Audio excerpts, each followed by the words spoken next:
No niin, homma käynnissä. Aloitellaan. Ollaan rek-tilassa ja se tarkoittaa muuten sitä, kun me ollaan rek-tilassa, niin kaikki mitä tästä eteenpäin sanoo, niin se tulee sitten jaksoon. Ja heti näin käy hyvin. Kärkeen varmaan ehkä niin kuin, ettei tässä unohdu, niin onneksi olkoon tuore Skotlannin liigan mestari Celticin paidasta Viljami Sinisalo. No niin, kiitos. Että aikamoinen loppu oli kauteen kyllä. Viimeinen 6 päivää meni se oli aikamoista hurlumheitä niin kuin koko kausi, että Hei, aikamoinen. Toi voisi olla hyvä cliffhanger. Me voidaan jatkaa kyllä tosta myöhemmin, mutta me aina menetään unohtaa, kun meillä on se tunnari. Äänimies teki tämän. Ja se on luvattu, että me nyt soitetaan se aina, ettei sen työ mene hukkaan. Ja tää kestää hetken aikaa, niin, sä voit ottaa ihan rennon asennon. On jälleen aikaa! Piippuhylly podcast suoraan Helsingin kaapelitehtaalta. Vasemmassa nurkkauksessa Seinäjoen sisupussi ja painin SM-kultamitalisti. Mies, jonka vahvuudet jalkapallossa tulevat parhaiten esiin ilman palloa. Jere Jääskeläinen! Oikeassa nurkassa vasemmalta laukova vantaalainen kultapossuhiihdon pronssimitalisti ja keskinkertainen lajikokeilija Samuel Nyman. Ja vieraana Viljami Sinisalo. Voiko sanoa näin, että seuraava Huuhkajien ykkösmaalivahti ja Skotlannin mestari? No kiitos. Että toivottavasti voit ainakin sanoa tolleen. Kyllä me sanotaan. No sanotaan, sovitaan näin. Päästään Huuhkajiinkin kyllä myöhemmin, mutta otetaanko vakio-osuuden täältä pois? Otetaan. Sitten päästään Vapaaseen keskusteluun. Just näin, meillä on pari vakio-osuutta ja ensimmäinen löytyy sun oikealta puolelta. Siinä on teippiä sen takia, että se kehys on kulunut. Jokainen vieras sen vuorollaan sen nostanut, niin nosta se, kerro mitä siinä on ja sitten voi näyttää pystyyn. tälle kameralle, voi vilauttaa. Siinä on nuori mies. Erittäin nuori itse asiassa. Milloinkaan tämä kuva on, että on taitaa olla 17 tai 18. Mutta sä et ole kyllä paljon vanhentunut, jos sitä kuvaa oikein katsoo. Kun sä oot nyt 24, niin tuossa 17-vuotias nuori mies Aston Villan paidassa. Kyllä, ja legendaarinen tämmönen Panini futiskortti. Joo, aika siisti. Mä oon itse asiassa jotain tämmöisiä, tämän vastaavia itse asiassa varmaan kerännytkin.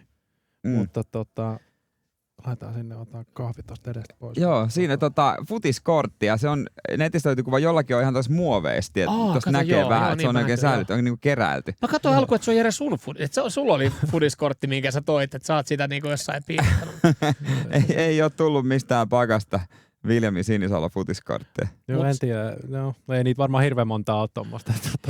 Sanoit sä, että toi on vuodelta 17? Ei mä tiedä, siis mä väitän, että on 17-18 tuossa, on varmasti ennen 20 000. Joo, koska on Kapan sponssi, niin se on varmaan kausi 19-20. Sä et muuten kauan Suomessa viihtynyt niin kuin silleen pelaamalla, että sä aika nopea lähit sieltä. Joo, mutta se oli, tiedätkö, aina oli semmoinen tavoite, että kyllä mä niinku halusinkin pois, että mitä mä pelasin 15-vuotiaana yhden pelin. Niin, ei sekään kovin hyvin silleen 4 omia ja 4-1 pataa PK46. Mutta missä mä lähdin Englantiin. Hypsis. Siis FC Espoossa pelasin silloin kakkosta. Joo. Et silleen nuorena Hypsistä lähdin mitä 11-vuotiaana hoikoon ja äiti kuskasi aina treeneihin töiden jälkeen ja siellä pari vuotta ja sitten hongassa toista 2 vuotta ja sitten olin vaan vuoden FC Espoossa ja sitten alkoi muuttumaan asiat. Miten toi muuten meni, että bongattiinko susta, kun monet nuoret, jotka ton ikäisenä liikkuu, niin jossain maajoukkuepeleistä bongataan. Kävikö sulla samoin? No kävi siis joo. Mähän siis kävin niinku aika monesti silleen niinku testileireillä. Mä kävin itse asiassa Italiassa testileireillä. Sampdoriassa olin sinne menossakin. Mutta sitten me pelattiin U16 vai U17 karsintoa. Erkka V. Lehtola oli meidän coach ja pelattiin Venäjää vastaan. Pelattiin Myllykoskella itse asiassa Tekonurme.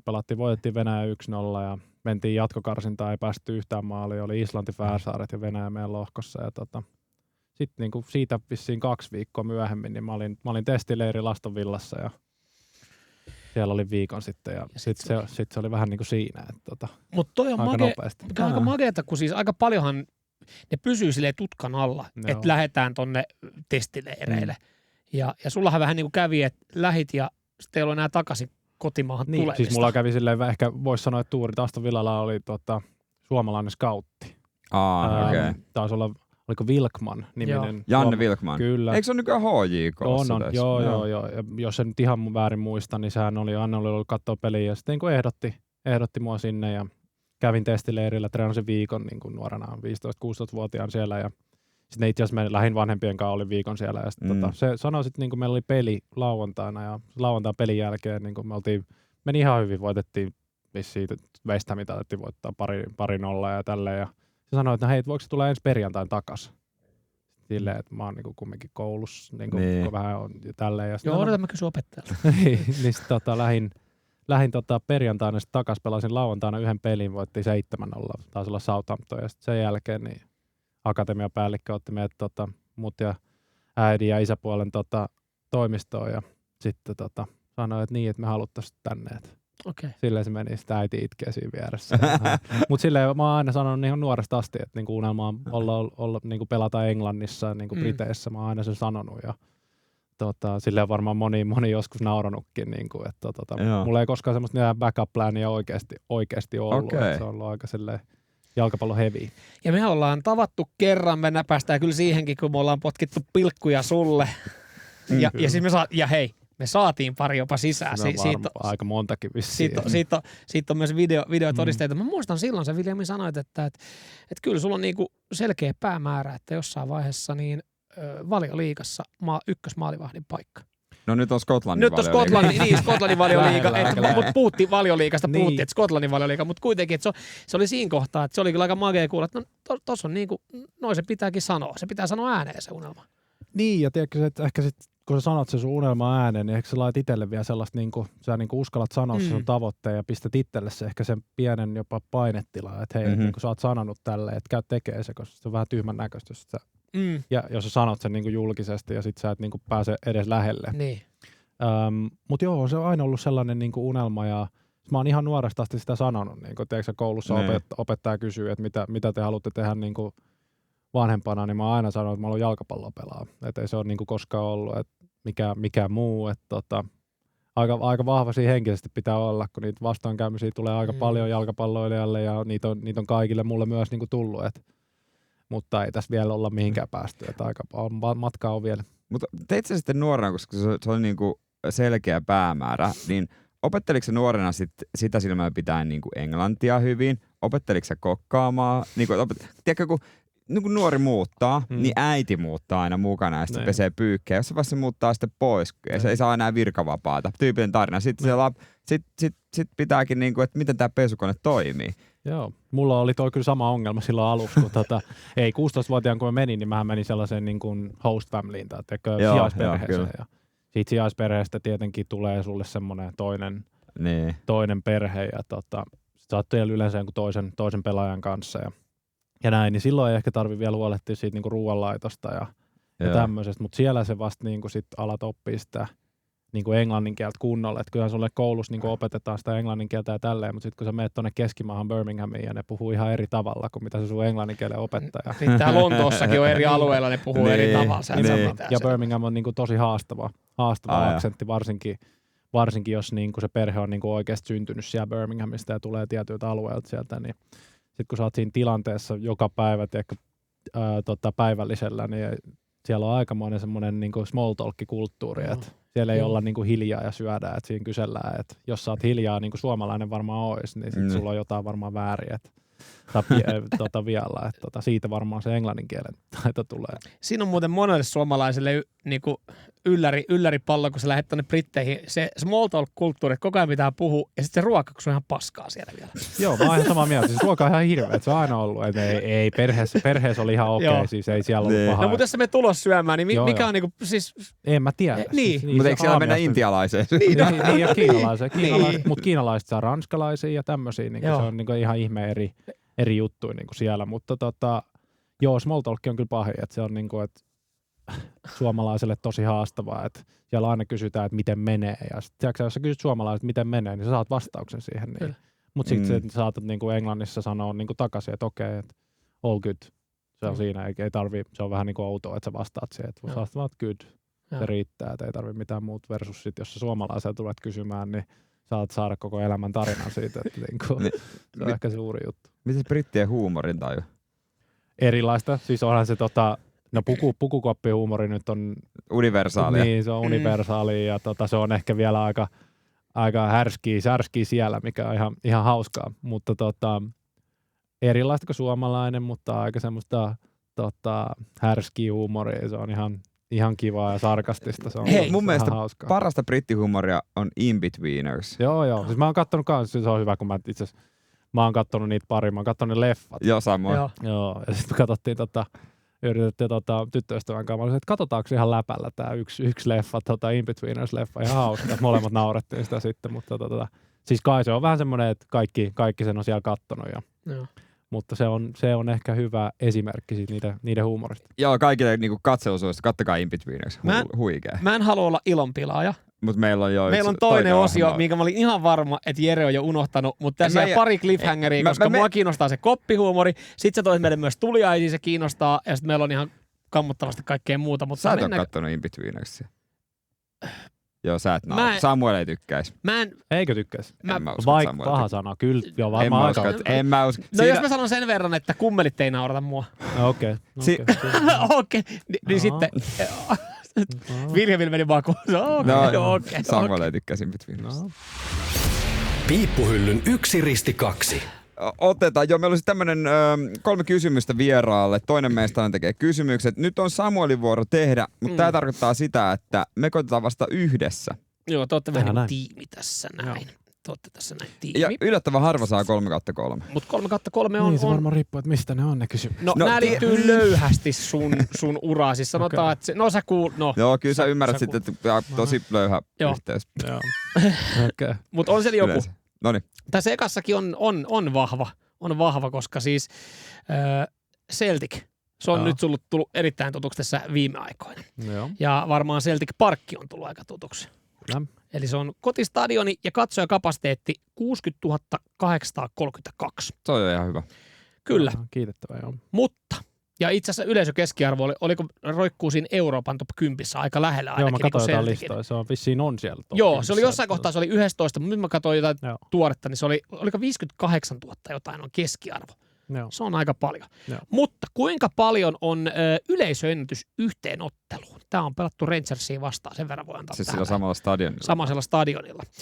1, 72 000, Risti 92 000, 2, 102 000. Siis onko se stadion ollut joskus semmoinen, että sinne on voinut niinku... Siinä on ängetty varmaan. Siis mä väitän, että se voisi olla, se on enemmän kuin tuo 72 ainakin. No ihan varmaan. Siis se on jompikumpi noista mun mielestä 92 tai jopa, mikä se oli viimeinen? 102 oli se isoin ja 92 toka isoin. Ja tää on aikaa tosiaan, kun elämä oli mustavalkoista. Onko toi muuten isompi kuin Ibrox?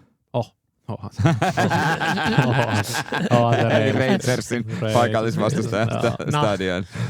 Se reilusti isompi ja parempi tunne. No joo. Parempi seura. Joo. Ja taloudellisesti paremmin. Siis, kirjanpito on hoidettu paremmin. Mä ajattelin meidän typeriä kysymyksiä. Paremmat kirjanpitäjät. No mutta stadioni, mikä on yleisöennätys? Eli mikä ne 2 isointa sitten oli? 70 on pois pelistä. 92 102. 92 102. En mä kyllä osaa sanoa. Olisiko 92, en mä tiedä miten sinne 102 saisi sitten. Niin, sitten kyllä pitää purkaa seinää. No, niin. On se 92kin paljon, jos mietitään, että se on 60 tonnia. Niin. Että se on niinku... Mutta siellä seistyy ihan olkapäät kiinni toisessa. Mä sanoisin 92. Kyllä mäkin se kuulostaa ehkä vähän järkevää. Yes. 92 mennään sillä. Mennään 92 ja mennään eteenpäin. Vilmi Sinisalo maalivahti. Ja maalivahti käyttää hanskoja. Sä toit itse asiassa meille tänne yhdet hanskat. Ensimmäinen patentti nahkaisille hanskoille on tehty jo 1885, mutta ei niitä silloin vielä käytetty. Koska on tietävästi käytetty ensimmäisen kerran maalivahdin hanskoja. Okei. On vaihtoehdot. No mä venasin niitä. 1. 1940-luvulla, koska haluttiin saada kädet lämpimäksi. Risti 1950-luvulla, koska pelaajat talloi maalivahdin käsiä. 2. 1970-luvulla, koska haluttiin saada parempi pito palloon. Siis musta se ykkösvaihtoehto on erittäin epälooginen, että miksi vaan yhdelle pelaajalle haluttiin saada kädet lämpimäksi.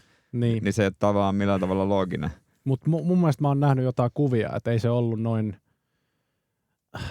Ei varmana, ei ole 40, ei ollut hanskoja kädessä. Niin kun, Mikä se oli se ensimmäinen? 40. 40 ei ollut ennen maailmansotaa, ei ollutkaan hanskoja käsissä. Ei. Ja sitten se toinen aika myöhään, se 70, se aika myöhään. Niin on, mutta sitten muistaaks kukaan, millaista nyt Englanti voitti maailmanmestaruuden? Oliko se 6-6? Niin, oliko Veskalla hanskat? Oliko Gordon Banks silloin maalissa? Oli sillä hanskat kädessä. No oli sillä kyllä hanskat. Eikö se aika looginen sitten? Niin, se on se risti. Niin, se on risti. Joo. Pakko olla. Kyllä munkin mielestä, mä oon samaa mieltä. Eli 50-luku. Joo. Okay. Mutta se selitys on paras siihen viimeiseen niin kuin ihan selkeästi se niin kuin lisää pitoa. Niin, 70-luku ja pitoa. Ja mikä se oli se selitys siihen 50-lukuun? Koska tallottiin maalivahdin käsiä. No vaikka silloin sallittiin vähän rankpeliä. Niin joo, varmasti. Nykyään on aika pehmeitä peliä. Se on ihan. Mutta tiedätkö, mä veikkaan, että se on 50 ja... Nykyään maalivahtia suojellaan ihan liikaa. Niin, no tosta voi olla monta mieltä, että jossain paikassa Skotlannissa ei hirveästi kyllä suojella, sen mä voin sanoa. Että onko eri? Great mate. On. Ei, siis oikeasti ne jutut, mitä sä sanot tuomarille ja sit, mitä tuomari sanoo sulle takaisin. Se on mahtavaa. Kun Veikkausliigassa, ihan jos sanot vaan sanot että vittu, niin mitä sanoit? Niin, mutta parhaat tuomarit on, nyt mennään ihan toiseen aiheeseen.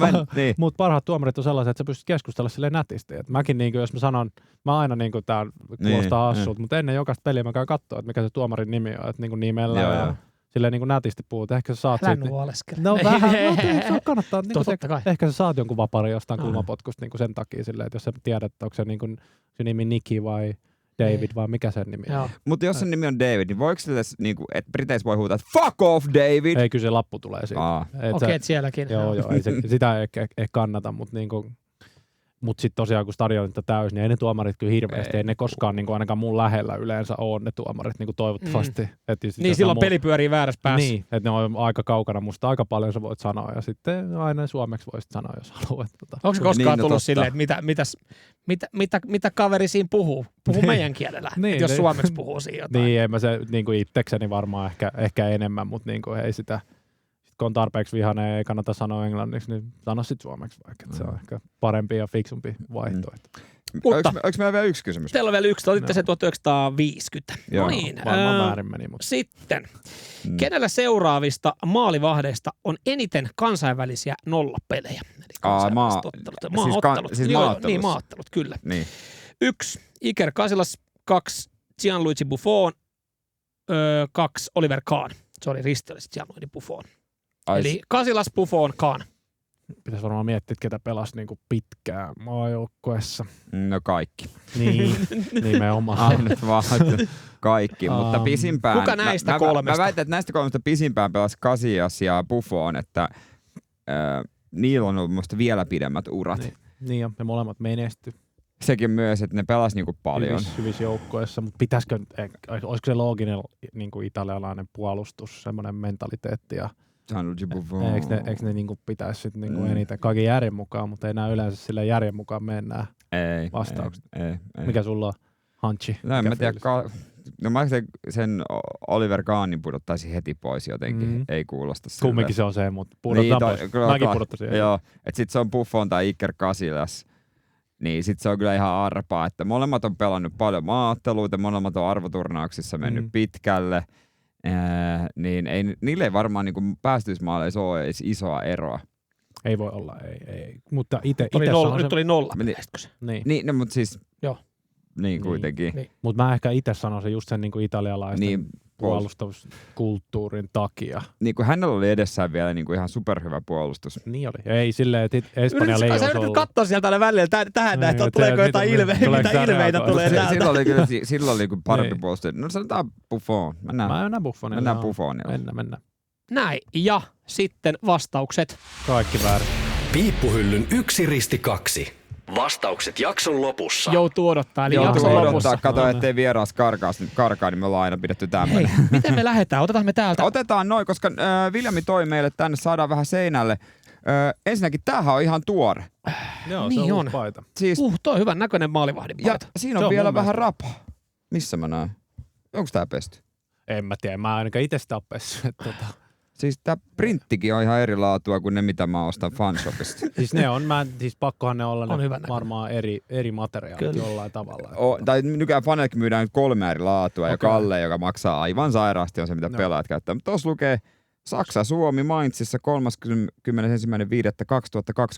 Toi on upea, kiitos. Toi tulee tänne seinälle. Toi löydetään, me vähän joutuu aina välillä vaihtaa. Joo, jonnekin mahtuu. No hei, tiedätkö mikä me korvataan? Me korvataan toi helkkari. Tätä ei muuten korvata. Mitä säs? Just näin, my man. Tää on mun jengi, aina ollut ihan nuoresta asti. Just näin. Siis Vilmi ostaa tällä hetkellä Manun pelipaitaa. Meillä puuttuu se Arsenalin pelipaita täältä. Jännä, että se on puuttunut Samuella jossain aikaiseksi sitä tuoda. Ja sitten täällä siis hanskat. Onko nämä Uussportin miehiä? Uudet hanskat, niitä on 5 kertaa käytetty. Mutta paljon sä käytät yhtiöhanskoja? Niin Tuo on hyvä kysymys. Tiedätkö, tuohon ei ole yhtä vastausta. Ei ole. Et se on niinku semmoinen preferenssijuttu, että kannattaa avata toi toinen. Mä mietinkin, että miksi. Valettiin muuten täällä saman tien pukea, mutta on muuten aika jämäkät. Niin, sori. Niin se menee melkein silleen, että joka peli on uudet hanskat. Melkein. Joo. Et silleen kerran käytetyt. Kuluuko ne liimapinta niin paljon? Joo, ja sitten kun on nurmella, niin siitä tulee mutaa ja sit sun pitää pestä ne aina sen treenin jälkeen. Ja sitten kun sä hinkkaat niitä joka päivä niin kuin 6 kertaa viikossa hinkkaat sen tälleen, niin kyllä se lähtee se pinta siitä. Ja sitten se on niin kuin kiva kumminkin, sä haluat pelaa uudella niin kuin siisteillä hanskoilla. Näissä on aika napakka grippi. Siis tuntuu, että musta tuntuu, että ennen mäkin on junnuissa, niin silloin aina vähän vaihdeltiin pelipaikkoja, niin jonkun ollut maalissa, niin musta tuntuu, että niihin saa heittää liimaa ja räkiä, että niihin saa jonkun. Klassinen on se räkiminen. Niin, ei ole mitään hyötyä. Ei olekaan. Mä joskus siis niin kuin, noihin hanskoihin mä en käyttänyt, vanhoilla hanskoilla käytin vaseliiniin. Aha. Joo. Kuulostaa mutta eikö se voisi liuu? Niin, mutta ei se liuu. Se on, jotenkin se tekee siis ihan pilainen hanska. Miksi et sä käyttänyt samaa, mitä käsipallossa sitä niin, sitä pihkaa siihen? Siis varmaan toimi se, ei siinä. Mutta niin kuin. Muistatteko te, silloin kun mä olin junnu, niin meidän yhden veskarissa oli ostanut semmoista ei-saranoille. Tässä oli semmoinen muovihomma, että sormet ei pystynyt taittua tästä mulla on ollut itse asiassa, kun mulla on sormet on mennyt aika pahasti pilalle niin kuin arvatenkin. Joo, ja varmaan menee vielä enemmänkin. Mulla on ollut joskus sellaisia hanskoja, että niin kuin tuottaja tekee semmoisen, missä on vaikka yhdessä sormessa semmoinen lasta. Jos sulla on vaikka niin kuin etusormi on kipeä tai on tullut joku vamma siihen, niin sä laitat siihen yhteen sormeen sen ja muissa sormissa eihän kukaan niitä niin kuin halua pitää. Ei niin silleen niin kuin mukava, mutta se vähän niin kuin kuuluu. Onko liian pienet? Ei, mun mielestä nämä oli mulle aika sopivat, että sitten kun me tulee... Siis sehän on tosi kapea tosta ranteesta. Niin siis tää menee niinku pidemmälle kuin ennen vanhaa, niin tää ranneosuus. Se on se uusi design. Onko sulla kopissa aina valmiina, kun sä meet, niin siellä on? Joo, se pari-kolme pari, että ei niitä koskaan niinku... Kyllähän yhdellä parilla hanskoja pelissä pärjää, että ei ole toistaiseksi niinku koputan puuta, niin ei ole... Ne mihinkä sitä niinku mitä voi tapahtua? Ei ole koskaan hanskat mennyt rikki missään pelissä. Missä näitä oli? Sanoit, että näitä oli käytetty Siis tuolla Saksassa, kun oltiin. Okei, niin ihan 5 kertaa käytetty. No niin, nätti laitetaan tänne seinään. Kiitos näistä. No problem. Ne on ihan niitä voisi vieläkin käyttää, ne on ihan hyvässä kunnossa. No meillä on tosi yksi harrastesarja fudismatsi. Ei ilmoitaudu maaliin johonkin tuohon noin. Vähän on pelote, koska mullahan on itse asiassa yhdet sun pelisortsit sieltä Olympiastadionilta. Vilmi, sinä sanoo fulkit. No jos me tää paino laittaisiin, menisi meidän harrastesarjan peli, joka pelataan todennäköisesti huomenna niillä 22.15 jossain Oulunkylän. No ne on yllättävän huono. Ne on aika heikkoihin aikoihin noi stadisarjan harrastefudismatsit, niin sinne kun laittais nää, niin... Mä voisin itse maksaa, että sä laitat nyt tän päälle ja teet haastattelun tässä painissa. Kun toi on aika tiukka. Saat 5 euroa. Mikä koko se on? No et saa. Kyllä mä vitosella tän laitan päälle jaksoon. Joo. Mut se on vähän kirempi. Se ei ole sama välttämättä. No, urheilijoiden L ei ole, tiedätkö, tavallisten kansalaisten L. Joo, siinä on ne on ihmeellisiä koot. Mut mites muuten nykyään, tää ehkä niinku pikkuhiljaa tuohon pelaamiseen menee, niin kun nykyveskareilla on se on ihan samanlainen pelipaita, eri värinen vaan kuin pelaajilla. Tiedätkö, kun ennen vanhaa ne kaikki toppaukset, tämmöiset. Just Oliver Kahnin toppaukset oli. Mutta eikö se ollut, niillä olisi mukavampi pelata? En mä tiedä. Siis mullakin oli nuorena, silleen kun stadionista käytiin hakemaan, tuolta joukkuepuolelta käytiin hakemaan paidat, niin siellä oli ne kyynärpäätoppaukset ja tällaiset, mutta ei se äkkiä ne kyllä sitten loppu. Mä tiedän, nuorille ihan hyvä tietenkin, kun on kovia tekonurmeja Suomessa tai missä ikinä pelaatkaan, niin se on ihan hyvä, mutta en ole kyllä hetkeen nyt nähnyt. Mutta tiedätkö jotkut maalivahdit, varsinkin pre-seasonilla, kun menet takaisin treenaamaan, niin käyttää niinku esim. Toppauksia tuossa niinku lonkissa, ja kun nurmet on niin kovia, kun on kuivaa ja tämmöistä, mutta harva niitä kyllä enää käyttää. Niin jo totta, että niin ei tuolla tasolla ei tekonurmella tarvitse treenata. Ei tarvii, joo. Se on ihan, sitä ei tarvii, ne nurmet on hyvässä kunnossa, ei siinä, mutta ei se tekonurmikaan, jos on hyvä tekonurmi, niin mä oon edelleen sitä mieltä, että niinku erinomainen tekonurmi on huomattavasti parempi kuin niinku semmoinen vähän heikko nurmi. Joo.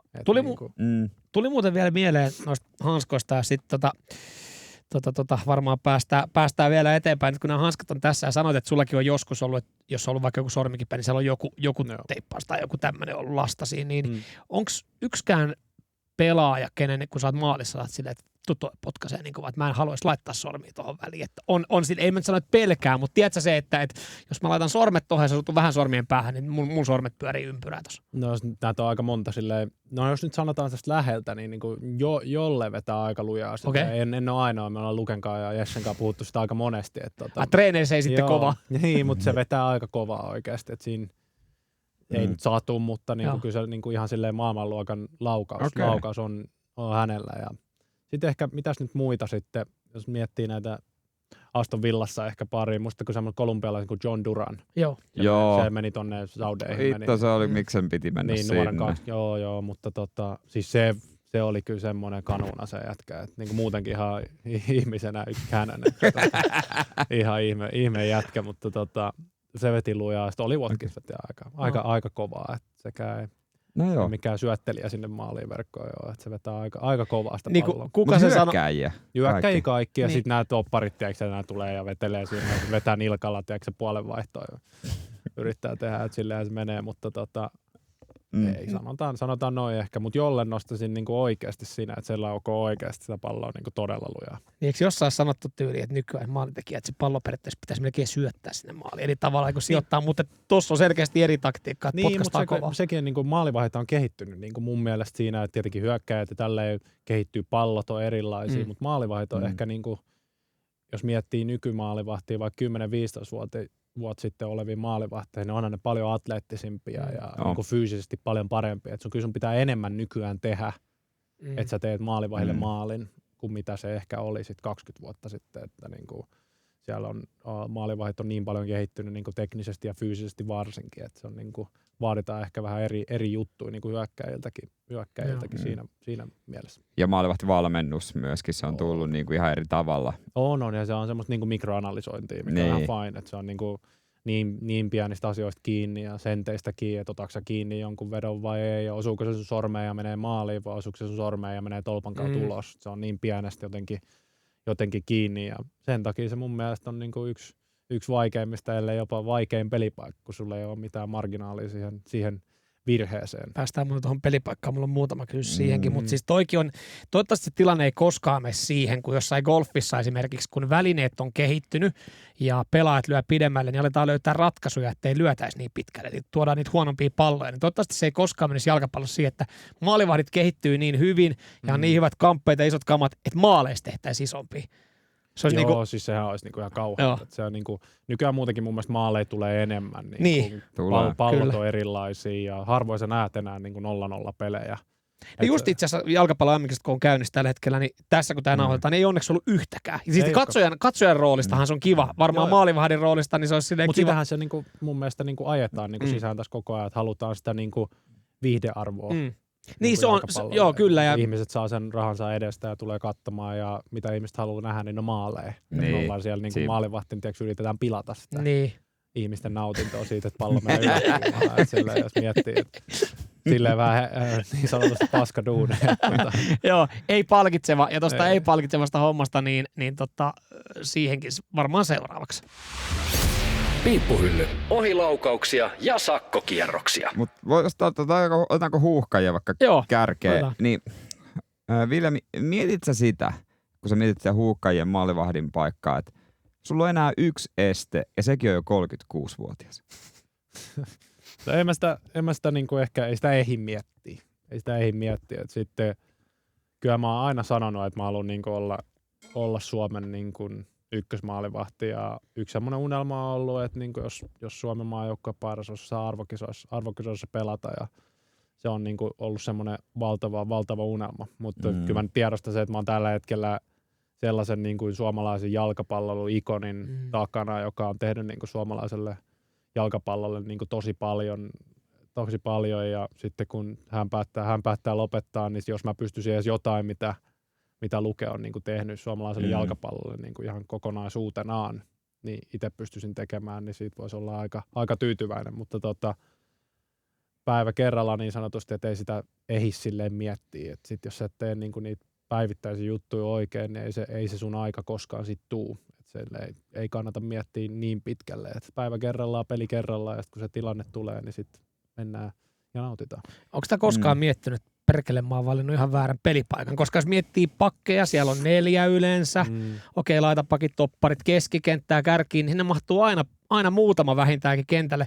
Maalivahteja, siellä on 1, ja ne on yleensä silleen, että ne harvemmin niitä siinä kesken pelin vaihdetaan. Joo, ei niitä vaihdeta, ellei ole käynyt jotain ihan hirveätä. Niin.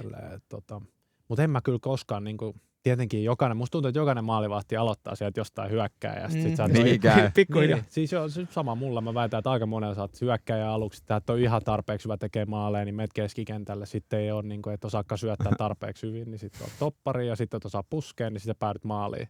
Niin. Mieti Jere, sä jäit siihen topparilinjalle. Joo, mä keskikentä tipuin toppariksi, mutta siitä ei varmaan pituudesta jäi kiinni meikä mistään muusta. Mutta miettii Huuhka ja maalivahtitilannetta, niin läpi niin vuosikymmenten on ollut niin aika hyvä tilanne. On ollut paljon hyviä veskareita, joka on myös johtanut siihen, että osa on jäänyt vaan sinne niin kuin Jussi Jääskeläinen, Antti Niemen taakse vaan jäi. Vaikka Jussi Jääskeläinen niin kuin nyt jälkeenpäin miettikää, minkälaisen uran se Englannissa veti. Aivan älytön.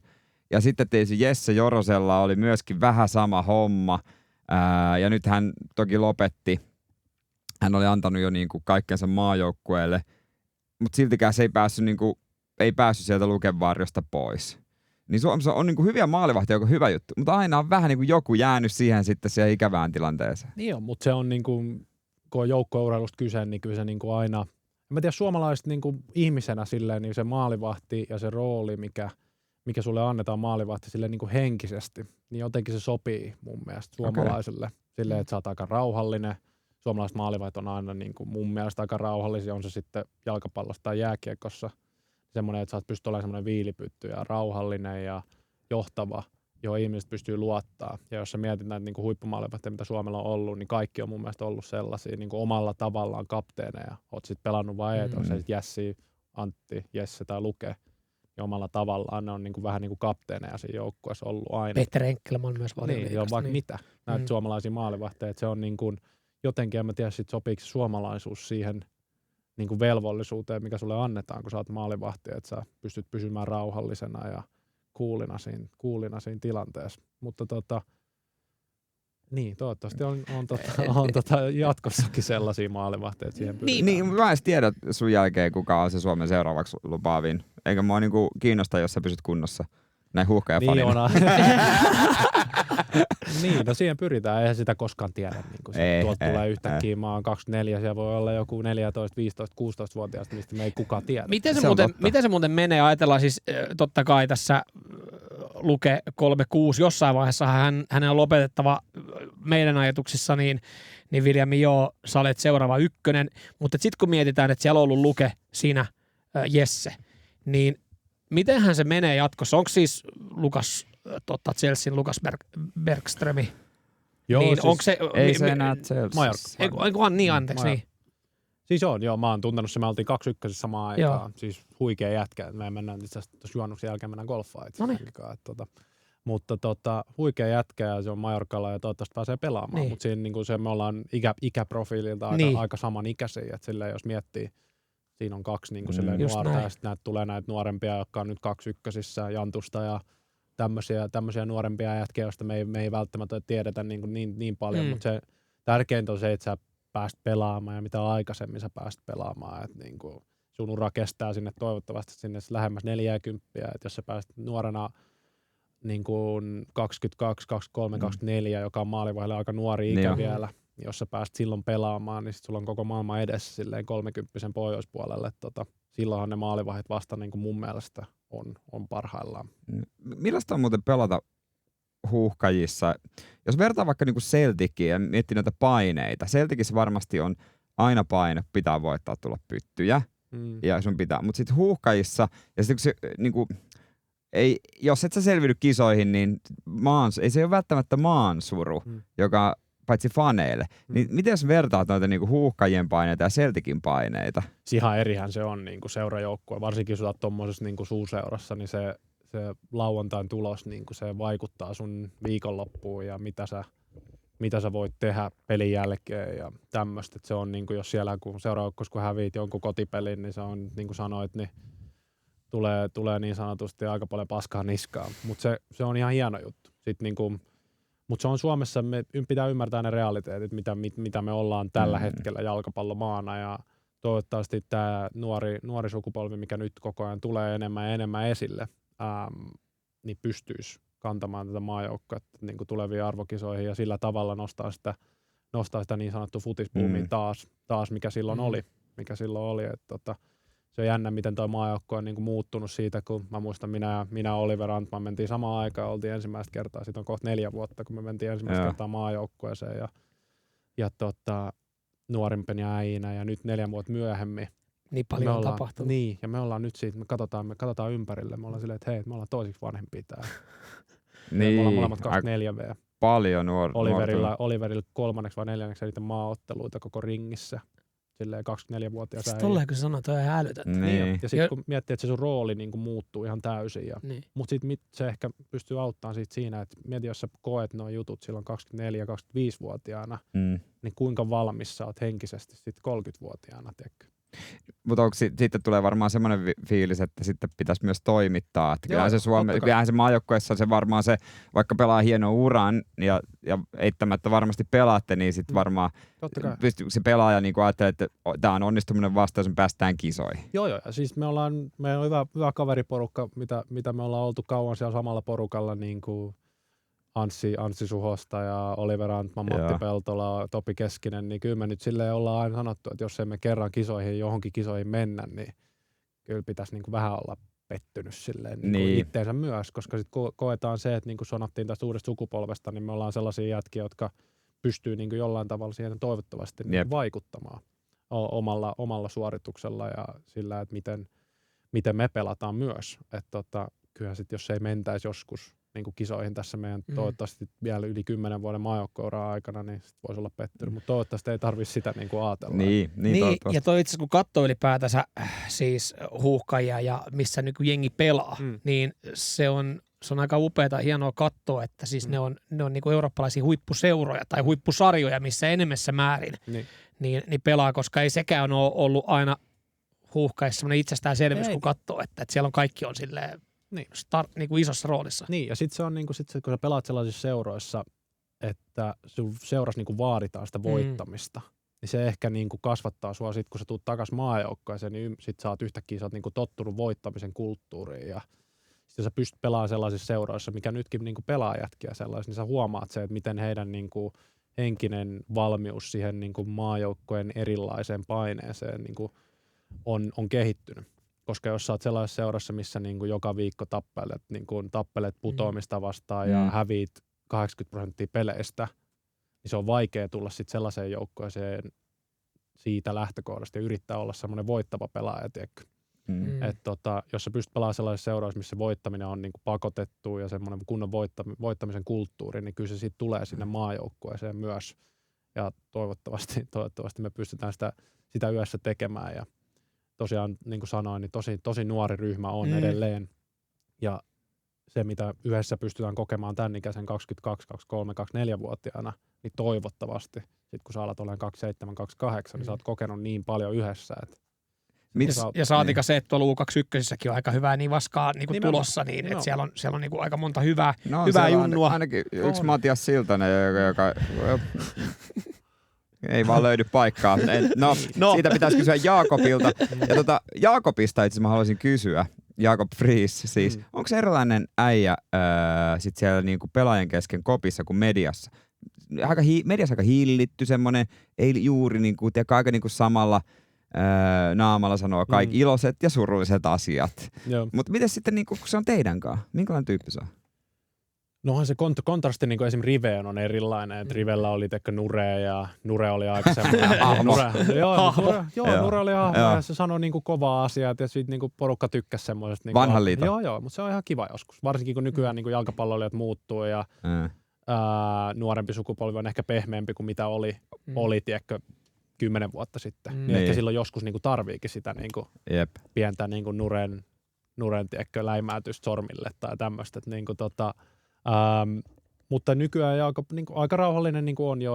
Ehkä se on tietenkin vähän erilainen median kanssa. Että median kanssa aika rauhallinen ja pitää miettiä, mitä sanoo. Mutta kyllä me ollaan kaikki niin tykätty siitä, mitä me yritetään niin semmoista omaa maajoukkojen identiteettiä niin luoda. Että me yritetään olla pallollinen joukkue ja ehkä me ollaan toistaiseksi niin opittu vähän kantapään kautta asioita. Että ollaan oltu ehkä vähän niin naivejakin joissain asioissa, mutta kun sekin tulee siitä, kun nyt on ehkä sellainen ensimmäistä kertaa Suomen maajoukkueessa hetkeen niin aika sellainen, sanotaanko pallovarma, tai sellainen joukko, joka haluaa sitä palloa aika paljon, että sieltä ei niin hirveästi lähdetä läimiin sitä pitkää sieltä alhaalta, mikä sitten... Se on ihan kiva. Niin on, mutta tiedätkö, joskus Suomen jalkapallo saattaa tarvita sitä, että sillä on käytännössä, niin kuin, jos ollaan alta vastaan, niin joskus pitää tehdä sitäkin, että ei se niin pelkästään voi olla sellaista alhaalta pimputtelua, että sun pitää ymmärtää se niin kuin molemmat puolet siihen kolikkoon niin sanotusti. Mutta mun mielestä se on ollut kiva niin kuin nähdä, kuinka paljon niin kuin semmoista taktista infoa me ollaan saatu. Staffi on ollut erinomainen, tietenkin Tim nyt lähti staffista ja se on iso missi, mutta niin kuin on tullut semmoista niin kuin kunnon ammattitaitoa on tullut ulkomailta. Ja näin. Jaakob toi aika ison porukan myös. Joo. Ja erinomaisesti, niin kun maalivahtivalmentajasta lähtee, niin puhutaan niin kuin oikeasti niin kuin huippuvalmentajista, mikä on niin kuin kiva, että on Suomen jalkapallon tuotu ja kaikkea tämmöistä. Hei, mun vanha pelikaveri teidän maalivahtivalmentaja. Jyri. Juu. Oikeesti? Joo, pelattiin kakkosdivarista TP Seinäjoessa ja Jyri oli silloin, siis vittu se treenasi ihan hulluna. Niin, siis sen treenitkin on aika raskaat sillä, että siinä juostaa aika paljon. Mä oon lukenut, että se... Kyselet se koskaan maalivahti? Miksi mä juoksen näin? Mutta joskus Jyri sanoi, että suuri osa hänen treeneistä, kun hän vetelee maalivahdille, suuri osa maalivahti ei voi saada kiinni. Ei ole tarkoitus, että siellä otetaan hienoja koppeja, vaan oikeasti treenataan.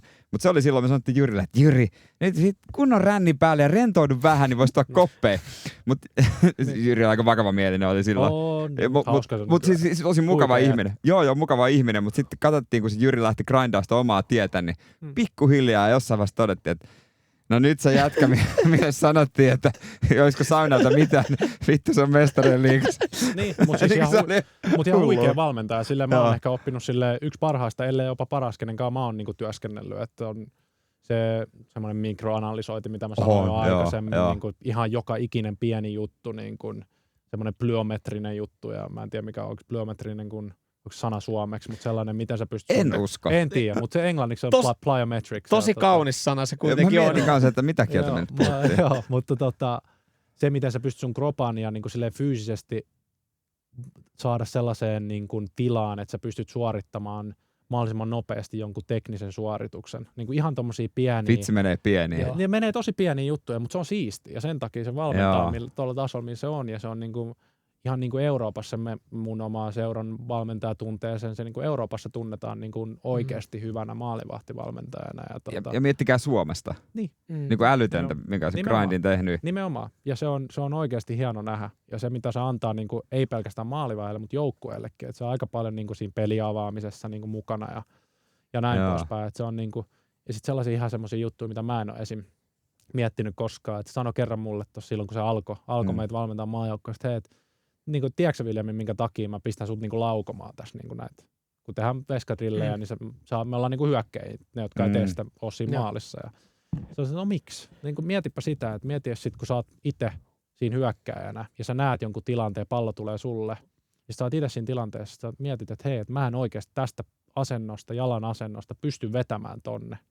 Ja sit, kun mä oon nähnyt sen maalivahtina siitä hyökkääjän näkökulmasta, tiedätkö? Ja sitten mä ehkä maalivahtina pystyn vähän enemmän niin kuin ymmärtämään sitä, että okei, että jos mun jalka on näin, niin mä en ehkä pystykään vetää tonne, niin sitten mä voin maalivahti mennä jo vähän tonne. Ja ymmärrätkö, mitä mä haen? Joo. Aika monimutkaista, mutta niin kuin sillä ihan pieniä niin kuin prosentin juttuja. Mutta aika mielenkiintoista. Niin ei tommosia tuu ehkä ajateltua, koska normaalisti kun veskarit, niinku, nehän aina vetelee. Niin vetelee, toki meidän tasolla, minä pelasin kakkosivariksi vähän eri tavalla, mutta se oli vaan, koska ei ollut muita. Niin. Mutta miten tuommoiset treenit menee siis? Ootteko te kuinka paljon sen koko muiden kanssa vai ootteko sillä maalivahdit sillä omalla pikkuporukalla siellä käy ne omat? No nykyään se on mennyt siihen silloin, kun nuorena treenattiin tuntiveskareiden kanssa. Ja se oli, nykyään se menee silleen, että sä oot kaikissa maailman pallonhallintapeleissä heti mukana, mikä on ihan hauskaa, kun sulta vaaditaan niin kuin jalalla pelaamisessa niin kuin ihan eri asioita, mitä sulta vaadittiin ennen. Ja kyllä se aina pitää niin kuin parikymmentä minuuttia aikaisemmin ulos mennä niin kuin maalivahtiin, jotta sä saat sen sun oman puoli tuntia. Se on oikeasti, kun jätket tulee kentälle ulos, ne lämmittelee ja ensimmäinen drilli, mitä sä teet, niin sä oot siellä niin kuin, ottaa kiinni, tai sä oot jossain pallonhallintapelissä päätymiehenä, tai että yleensä niin kuin, jos miettii, niin kuin seuraajoukkoharjoitus kestää ehkä sen tunnin vaan, tuo 70 minuuttia, niin siinä on 15 minuutin jälkeen siitä, kun jätkät on tullut ulos, niin sä oot 15 minuutin jälkeen siellä joukkojen mukana. Et sun pitää tulla silleen vähän 15-20 minuuttia aikaisemmin ulos, jos sä haluat oikeasti tehdä töitä. Just. Katsotaan varrilta. Liian nopea. Anna tulla silti. Onko kenttäpelaajalle kuinka noloa, jos sen joukkueharjoituksissa veskari laittaa rondospuikot? Niin, kyllä sitä on joskus itsekin vetänyt. Sitä kyllä yrittää aina ihan sen takia, että siitä pääsee sanoa. Kun sit, niinku, se on, mä muistan silloin kun Rive oli vielä, niin meillä oli semmoinen juttu, että veskarit meni aina rondoihin niin päivää ennen peliin. Niin se oli ihan hauskaa, että saat hyvän porukan siihen ja pidät jotain tiettyjä ihmisiä, kun sä haluat pitää tietyt ihmiset siellä sisällä. Niin se oikeasti, jos ne, ketkä tietää, niin tietää, että ketä ne on. Mutta onhan se niinku hauskaa, jos sä pääst sellaisen tekemään. Mutta ei nykyään, harvemmin niihin rondoihin pääse. Se on ehkä se rondosta seuraava niinku progressio, mihin sä sitten menet mukaan. Joo, meidän kakkoskout sanoo aina, kun kautettiin, kuka menee keskelle. Paskimmat keskelle alkuun. Sitten se tyypit melkein itse tiesi oikein. Se on vähän olo. Mä voin aloittaa keskelle. Aika moni maalivahti pärjää ihan hyvin nykyään, varsinkin niin nämä nykymaalivahdit. Niin. Jos sä pistät ne johonkin rondoon, niin kyllä niin kuin se oletusarvo on, että sulla ei ole mitään kausaria sinne keskelle. Että sulla niin kuin sun pitää pystyä niin kuin yhdellä kahdelta, että sillä kyllä pärjää. Että niin. Ei se enää välttämättä mene samalla, että veskarit on aina kahdestaan keskellä siellä. Että silleen, että toivottavasti en ainakaan itse ole sellainen, että mulla on silleen kausari siihen keskelle. Ei mun mielestä ole, mutta niin kuin, en tiedä mitä muut sanoo. Hei, mennäänkö mennään nyt vielä kerran sitten tunnarin kautta. Niin Piippuhylly! Muutaman metrin syötöt, 3 metriä ohi. Mitä muuten, hei, varmaan tuonne Celtickiin tai seurameinenkin. Joo, seurameinenkin, Celtic Villa. Kyllä. Ja hei, itse asiassa, ettei unohdu, niin mulla on nyt mielessä oli yksi kysymys, kun enemissä määrin, aina kun näkee, kun tulee joku pilkkuskaba, niin niitähän nyt on varmaan, kuinka paljon treenataan tai pilkkuja jossain treeneissä, mutta se mitä niin kuin nykyään kuvataan aika paljon veskareita, niin sitä kun ottaa huikaa siitä juomapullosta ja katsoo sitä maailman pienintä töherrystä, missä lukee se pelaaja ja mihin kulmaan se todennäköisesti ampuu, niin onko se koko ottelun se juomapullo sillä nimilapulla siinä niin vai tuleeko se sitten jossain kohtaa vastaan? Tämä on se kysymys se, että ethän sä voi pitää sitä koko matsia, kun tiedätkö sulla on se pullo siellä, siis tosi usein niin kuin vastustaja käy juomassa, se on vähän semmoinen herrasmiesjuttu, että vastustaja käy juomasta sun pullosta. Jos se näkee, että pohjanpalo on oikealle, niin ei se ei varmana vedä sitä. niin kuin jotain tämmöistä, että esim. Kun meillä oli rankkariskapa Rangersia vastaan, niin mulla oli suunnitelma silleen niin kuin pelin aikaisiin rankkareihin ja sitten niin kuin eri suunnitelma, jos menee rankkariskabaan. Että niin kuin, että sitten sitä varten oli niinku erillinen. Hetkinen, eli miten siis sulla on, sä ajattelet, onko se pelillinen silleen, että sulla oli siinä niinku oma joku visio, että sä tiedät, miten ne aikoo siinä ja sitten? Kun se on mun mielestä se rankkariskaba on niinku ihan eri tilanne. Että se on niinku sit miettii sitä, että jos sulla on oikeasti niinku iso paine rankkari, niin sä todennäköisesti meet siihen, mikä on sulle tuttua. Et ruvea hirveästi muuttamaan mitään. Sitten on tämmöisiä perussääntöjä, että vasurit vetää vasemmalle 70%, tämmöisiä jotain prosentteja, mitkä on ihan totta silleen, että se pelitilanne rankkari, se riippuu niin paljon siitä pelin tilanteesta, jos se vetäjä on vaikka tietynlainen jätkä ja ne johtaa 2-0, niin ehkä se tekee jotain, mitä se ei yleensä tekisi vaikka 1-1 tilanteessa, tämmöisiä juttuja. Että se ei ole vaan niin kuin silleen, että sä katot sitä, että mihin se on vetänyt viimeksi, mutta sitten sun pitää niin kuin yrittää se jotenkin saada siinä tilanteessa vetämään sinne, mihin sä haluat, että se vetää. Miten sä sen teet? No siitä on näitä, niitä on niin kaiken maailman juttuja, en varmaan voi kaikkia. Näytät niin, mitä sä sanot? No siinä on kaiken näköisiä siis semmoisia psykologisia juttuja esimerkiksi, jos sä haluat, että se vetää sun oikealle, jos sä ihan piirun verran näytät sitä oikeata puolta siitä maalista sille hyökkäälle vähän enemmän, ei silleen, että sä selkeästi seisot niin kuin vasemmalla, mutta ihan vähän. Niin siitä on tehty tutkimuksia niin kuin siitä jutusta, että se maali näyttää siinä tilanteessa, kun paine on ja sydän hakkaa, niin se näyttää paljon isommalta sinne. Niin se on hyvin todennäköistä, että se vetää sinne, missä se maali näyttää isolta. Tämmöisiä juttuja. Ja sitten sellainen, että käyt vaikka koputteleen tolppaa vasemmalla ennen kuin se on laittanut pallon maahan ja sitten sä käyt koputtaa vaikka vasenta tolppaa, niin se näyttää vielä isommalta se oikea puoli silloin, kun sä kävelet sieltä vasemmalta sinne maaliin. Tämmöisiä juttuja. Se on toi niinku ihan älyttömiä. On, siis toi kuulostaa ja sit loppu, ja moni joka niinku kattoo pilkkua on silleen, että no toi on vaan tuuristakin, kun eihän se varmaan myöskään sitäkään ole. Ei, ja sit mä muistan, niinku, oon puhunut niinku maalivahtin kanssa, kenen kanssa on pelannut, ja silleen, että varsinkin jos sä vedät englannin kieleksi, niin mitä jos sä menet juttelee ja sanot silleen niinku sanoja niinku, suomeksi. Niinku englannin kielellä sellaisia sanoja, vaikka että right, this is your moment. Ja käytät sitä sanaa oikea, niin kuin painaa sitä. Niin vetääkö se sitten sinne oikealle, tämmöisiä juttuja. Ja sitten sanot vaikka, että ei ole paljon jäljellä peliä, there's not much left in the game. Sanot sitä left, tai right. Ja tämmöisiä ihan tyhmiä juttuja. Uskotko sä noihin tai et, se on ihan sun oma päätös. Mä ehkä uskon vähän silleen, että sitä pystyy jotenkin vaikuttaa. Sitten kun tulee se pilkkuskaba, niin huikkaat sä sitten huoltajattellekin, että nyt mä haluan sen juomapullon, missä on se kartta, mihin ne se on pilkkuskabassa, se on siinä pyyhkeen sisällä ja nykyään se on silleen, että jos mulla on rankkuskaba jotain toista vastaan, saat se toinen maalivahti, niin mä käyn kattoo, silloin kun se on siellä maalissa, niin sitten mä käyn kattoo sen pullon, heitän pois sen pullon. Esimerkiksi tällaisia on nähty, esimerkiksi Italiaa ja Bosniaa. Niin Bosnian pallopoika kävi ottaa se Donnarumman pullon ja kaikki meni sisään. Mutta miten sä pidät huolta, ettei sun pulloa heitetä? No ehkä mä miettisin silleen, että mulla on ehkä joku paperi, jonka mä laitan sukkaan tai jotain tämmöistä, tai sitten oikeasti vaan muistat ne. Ei se niin vaikea. Koska toi oli yksi kysymys. Mä meinasin, että onko siinä, joutuuko sä ajattelemaan, että sen opettelee ulkoa? Kyllä se on aika suht helppoa sitten miettiä. Jos peli kestää 120 minuuttia, sulla on ehkä ne 5 ampujaa.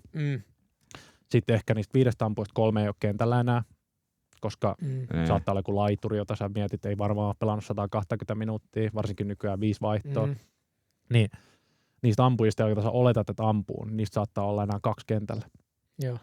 Sitten sä muistat ne 2. Ja sitten sulla saattaa olla joku toppari, joka on vetänyt 1 rankkarin koko urallaan. Sitten se on ihan kolikoheittoa, että niinku kumpi, meneekö se oikealle, vasemmalle vai? Gabriel. Niin, esimerkiksi. Ei nyt!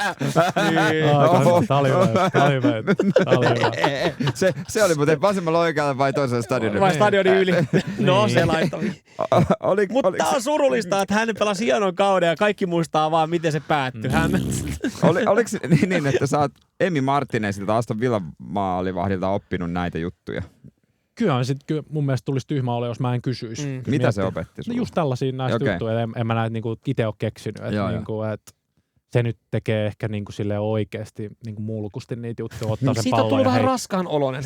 Joo, mutta se on ihan niin, se toimii. Niin. Tiedätkö, se on maailmanmestari. Niin Arsenal legenda. Mitä? Onko? Mutta niinku, jos miettii niitä juttuja, että sekin ehkä, se arvostan niinku henkilönä ihan törkeästi. Sä teet noita juttuja. Ja sun kannattaa sitten kyllä onnistua siinä, mitä sä teet, koska jos et sä onnistu, niin sit sä saat aika paljon niinku kuraa. Ja se niinku oikeasti laittaa niinku päänsä tuohon pölkylle niinku valmiiksi siihen, että sitä kuraa olisi tulossa, jos se epäonnistuu. Mutta kun se ei ole epäonnistunut hirveän monesti, niin sitten se, niinku se kunnioitus kasvaa vielä enemmän. Et se oikeasti niinku tekee noin överit jutut ja silti onnistuu. Se on siisti. Miten sitten, kyllä noista niin jostain pelaajista pitää kysyä. Jos Aston Villasta, niin kyllähän John McKinn oli samaan aikaan. Samana kesänä mentiin itse asiassa, me oltiin samaan aikaan siellä, tehtiin medikalia silloin, kun me... Minkälainen tyyppi? Mulle ikuisesti mielessä, kun se oli joku kesä Jack Reelsin kanssa Ibizalla. Ja Jack Reels oli tweetannut The Bag of Monkeys, John McKinn. Että niillä pojilla oli ihan hauskaa. Ja nyt se painaa tuolla MM-kisoissa ihan älytön seuralegenda. Onhan se, ja siis sehän on viimeisen päälle Celtic-fani. Ja, joo, monesti on lippuja hommannut sen perheelle ja näin poispäin. Ja silleen laitetaan viestiä ihan suht säännöllisiä ajoja. Mutta ihan huikea jätkä. Siis niinku kaikki, mitä tulee suusta, niin on niinku vitsiä ja se on niinku sellainen niinku jätkä, mitä pukuhuoneessa niin kuin aina tarvitaan. Et se on vaikea sen enempää selittää. Et se on niin kuin semmoinen pelaaja, tietenkin fanit arvostaa ja ihmiset arvostaa, mutta se on oikeasti niistä yksin jätkistä, että jos sut kysytään pukuhuoneessa pelaajat, joka on ollut sen kanssa samaan aikaan siellä, niin se on aina se jätkä, joka tulee esille siinä niin kuin omana persoonana ja sitten se on niin kuin huikea pelaaja vielä siihen ja kuinka hyvä ihminen se on ja kuinka hyvin se pitää sen pukkarin niin kuin yhdessä. Sekin on niin kuin taitoja. Niitä ei hirveästi ole sellaisia jätkiä niin kuin jalkapallossa, että se on aika hyvä siinä. Eikä niin vahvoja jalkoja ole kyllä missä. Ei niin. Ja tiedätkö, aika hyvä suojaa. Heittää perseen eteen, niin siitä on vaikea saada se pallo. On semmoinen hokiperse. Onko sieltä Villaajalta jäänyt paljon porukkaa, kehen on tuommoisessa vieläkin niin kuin yhteydessä viestittelee? On.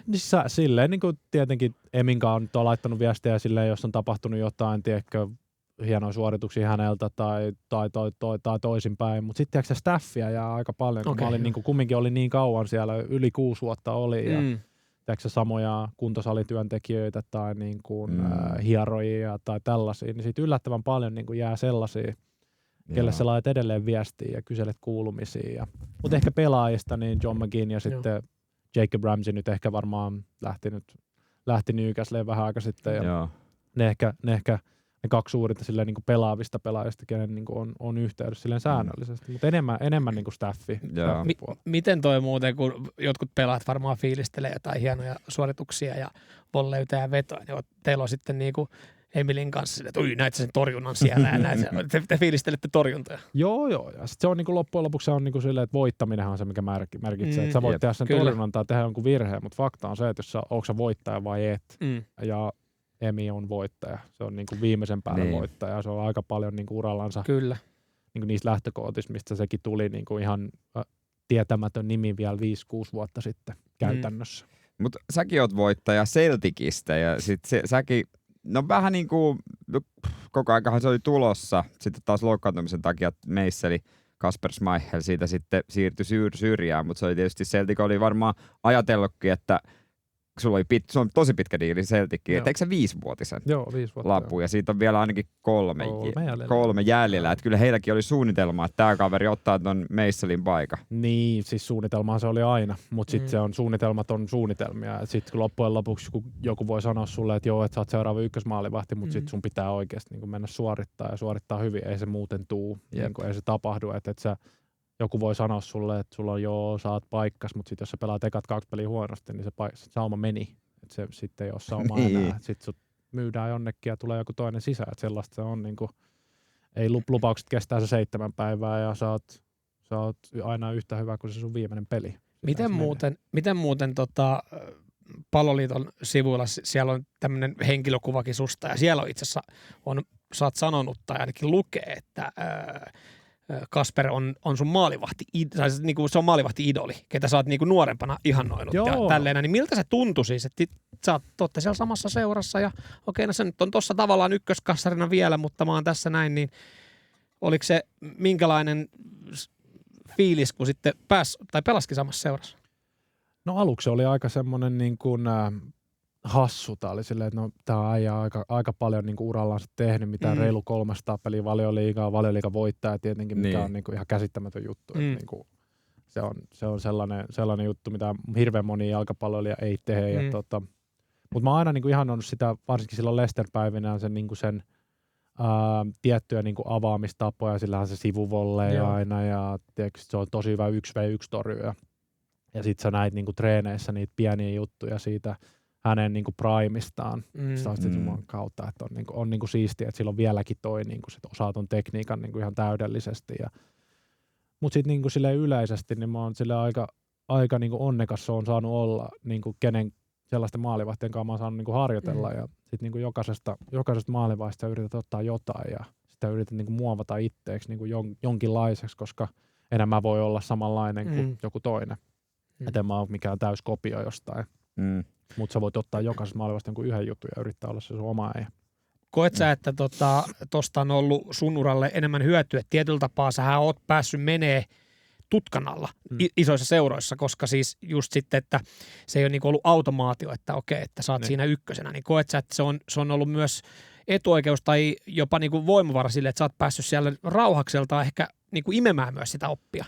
Ehdottomasti, koska sehän on niin kuin, kun puhutaan oikeasti huippujalkapallosta, sua valmentaa niin kuin oikeasti huippuvalmentajat ja sä oot niin kuin maailman parhaiden sen pelipaikan pelaajien kanssa, niin kyllähän sä niin kuin väkisinkin otat siitä jotain opiksi.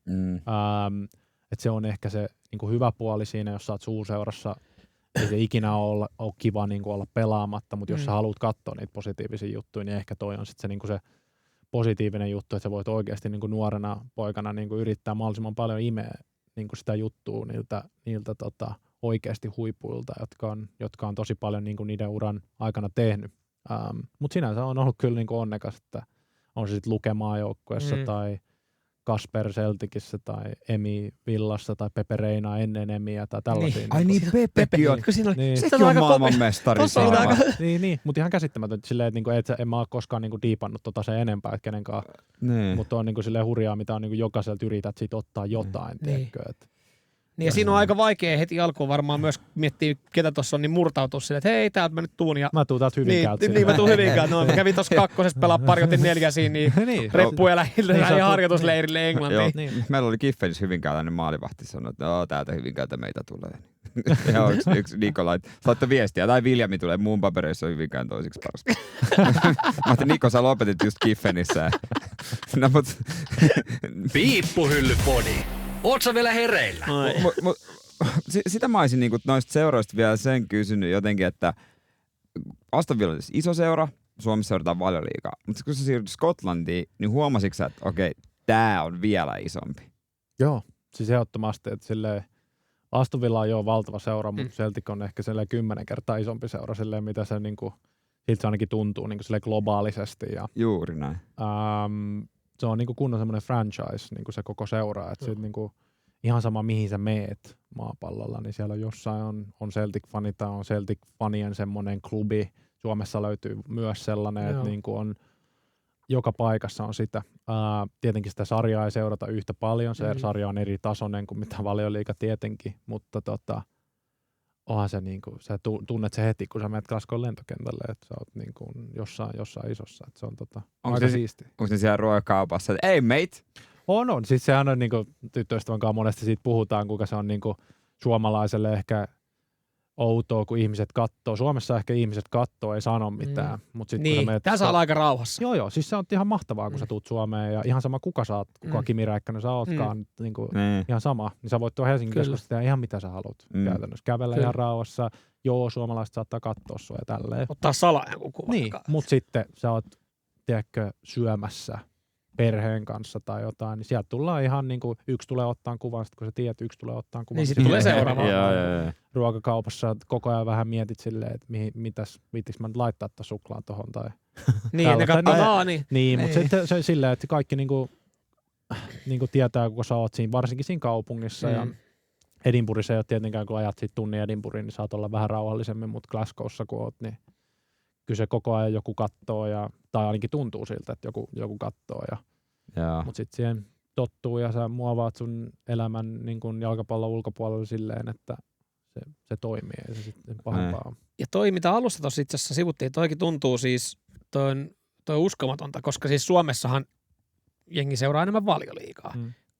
No on tämäkin Valioliiga, mutta Skotlannin Valioliiga, niin se, että sitten kun katsoi niitä tilastoja, oliko Japanissa 5-7 miljoonaa Celtic-fania. Siis, okei, siihen on... Senkin nämä japanilaiset pelaajat varmaan vaikuttanut siellä niin, vähän. Kyllä, mutta on niinku iso siellä ja sitten yleisökeskiarvo niinku siinä Euroopan top 10, niin sitä on edes vaikea käsittää niinku Suomessa, että miten iso sarja tai miten iso seura Celtic on. Niin onhan se, niin kuin mä sanoin, niin kaikella tavalla. Niin. Että kyllä sä sen tunnet niin kuin heti, kun sä meet sinne. Että se niin kuin, ihmisten elämä muutenkin Skotlannissa, niin kuin se on niin jalkapallokansaa, että se on oikeasti jaettu kahtiin se maa. Että toinen kannattaa Rangersia ja toinen kannattaa Celticia. Ja sä aika nopeasti niin kuin huomaat ihmiset, että kumpaa ne kannattaa ihan niin kuin silleen 5 sekunnin jälkeen. Mutta on se mageeta. Musta niin tuntuu, että sen viimeisen ottelun, minkä voitte Hertziä vastaan, niin siinä oli koko maailma kannatti sitten taas tässä tapauksessa Hartsia, koska siellä oli pitkä odotus ollut sitten heillä. Kerro tuosta vikasta. Teidän siis piti voittaa Hartsi, ja se pelihän oli pitkään 1-1, ja oliko se 3? Paljon se oliko se 3? 88 ja sitten eikö teidän Manchester City-legenda, mikä sitä pelaajan nimi? Sano nyt se teidän hyökkääjä. Tää Maida. Ei kun... Kuka? Iheanacho. Joo, Iheanacho. Joo.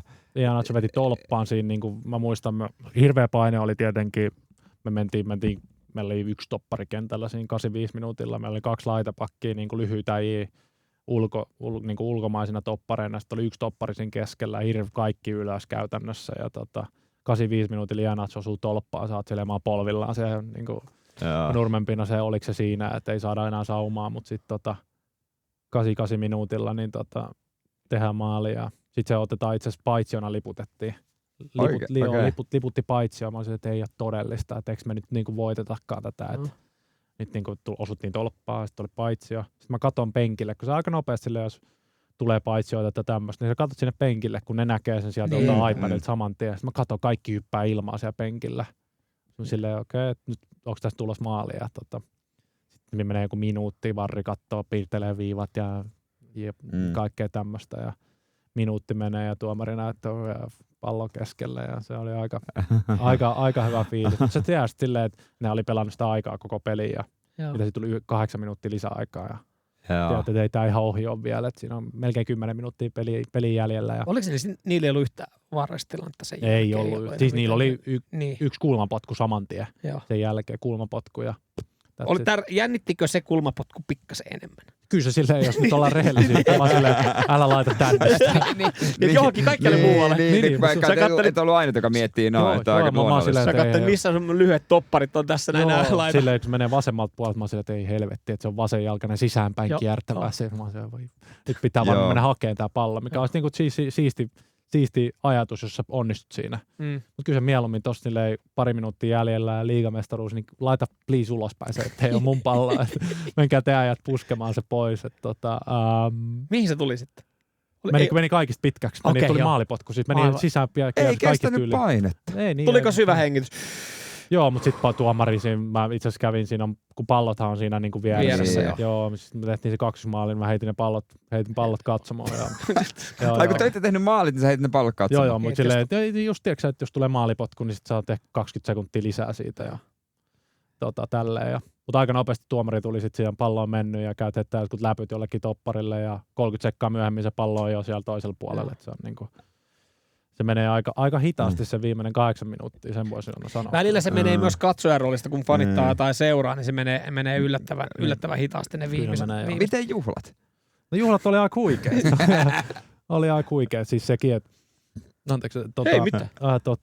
tunnevyöry ehkä se iso juttu, mikä siinä niinku ihmiset, me ollaan niin paljon tapahtu, tiedätkö, sen kauden aikana ja se näytti niin paljon, että meistä voitetaan.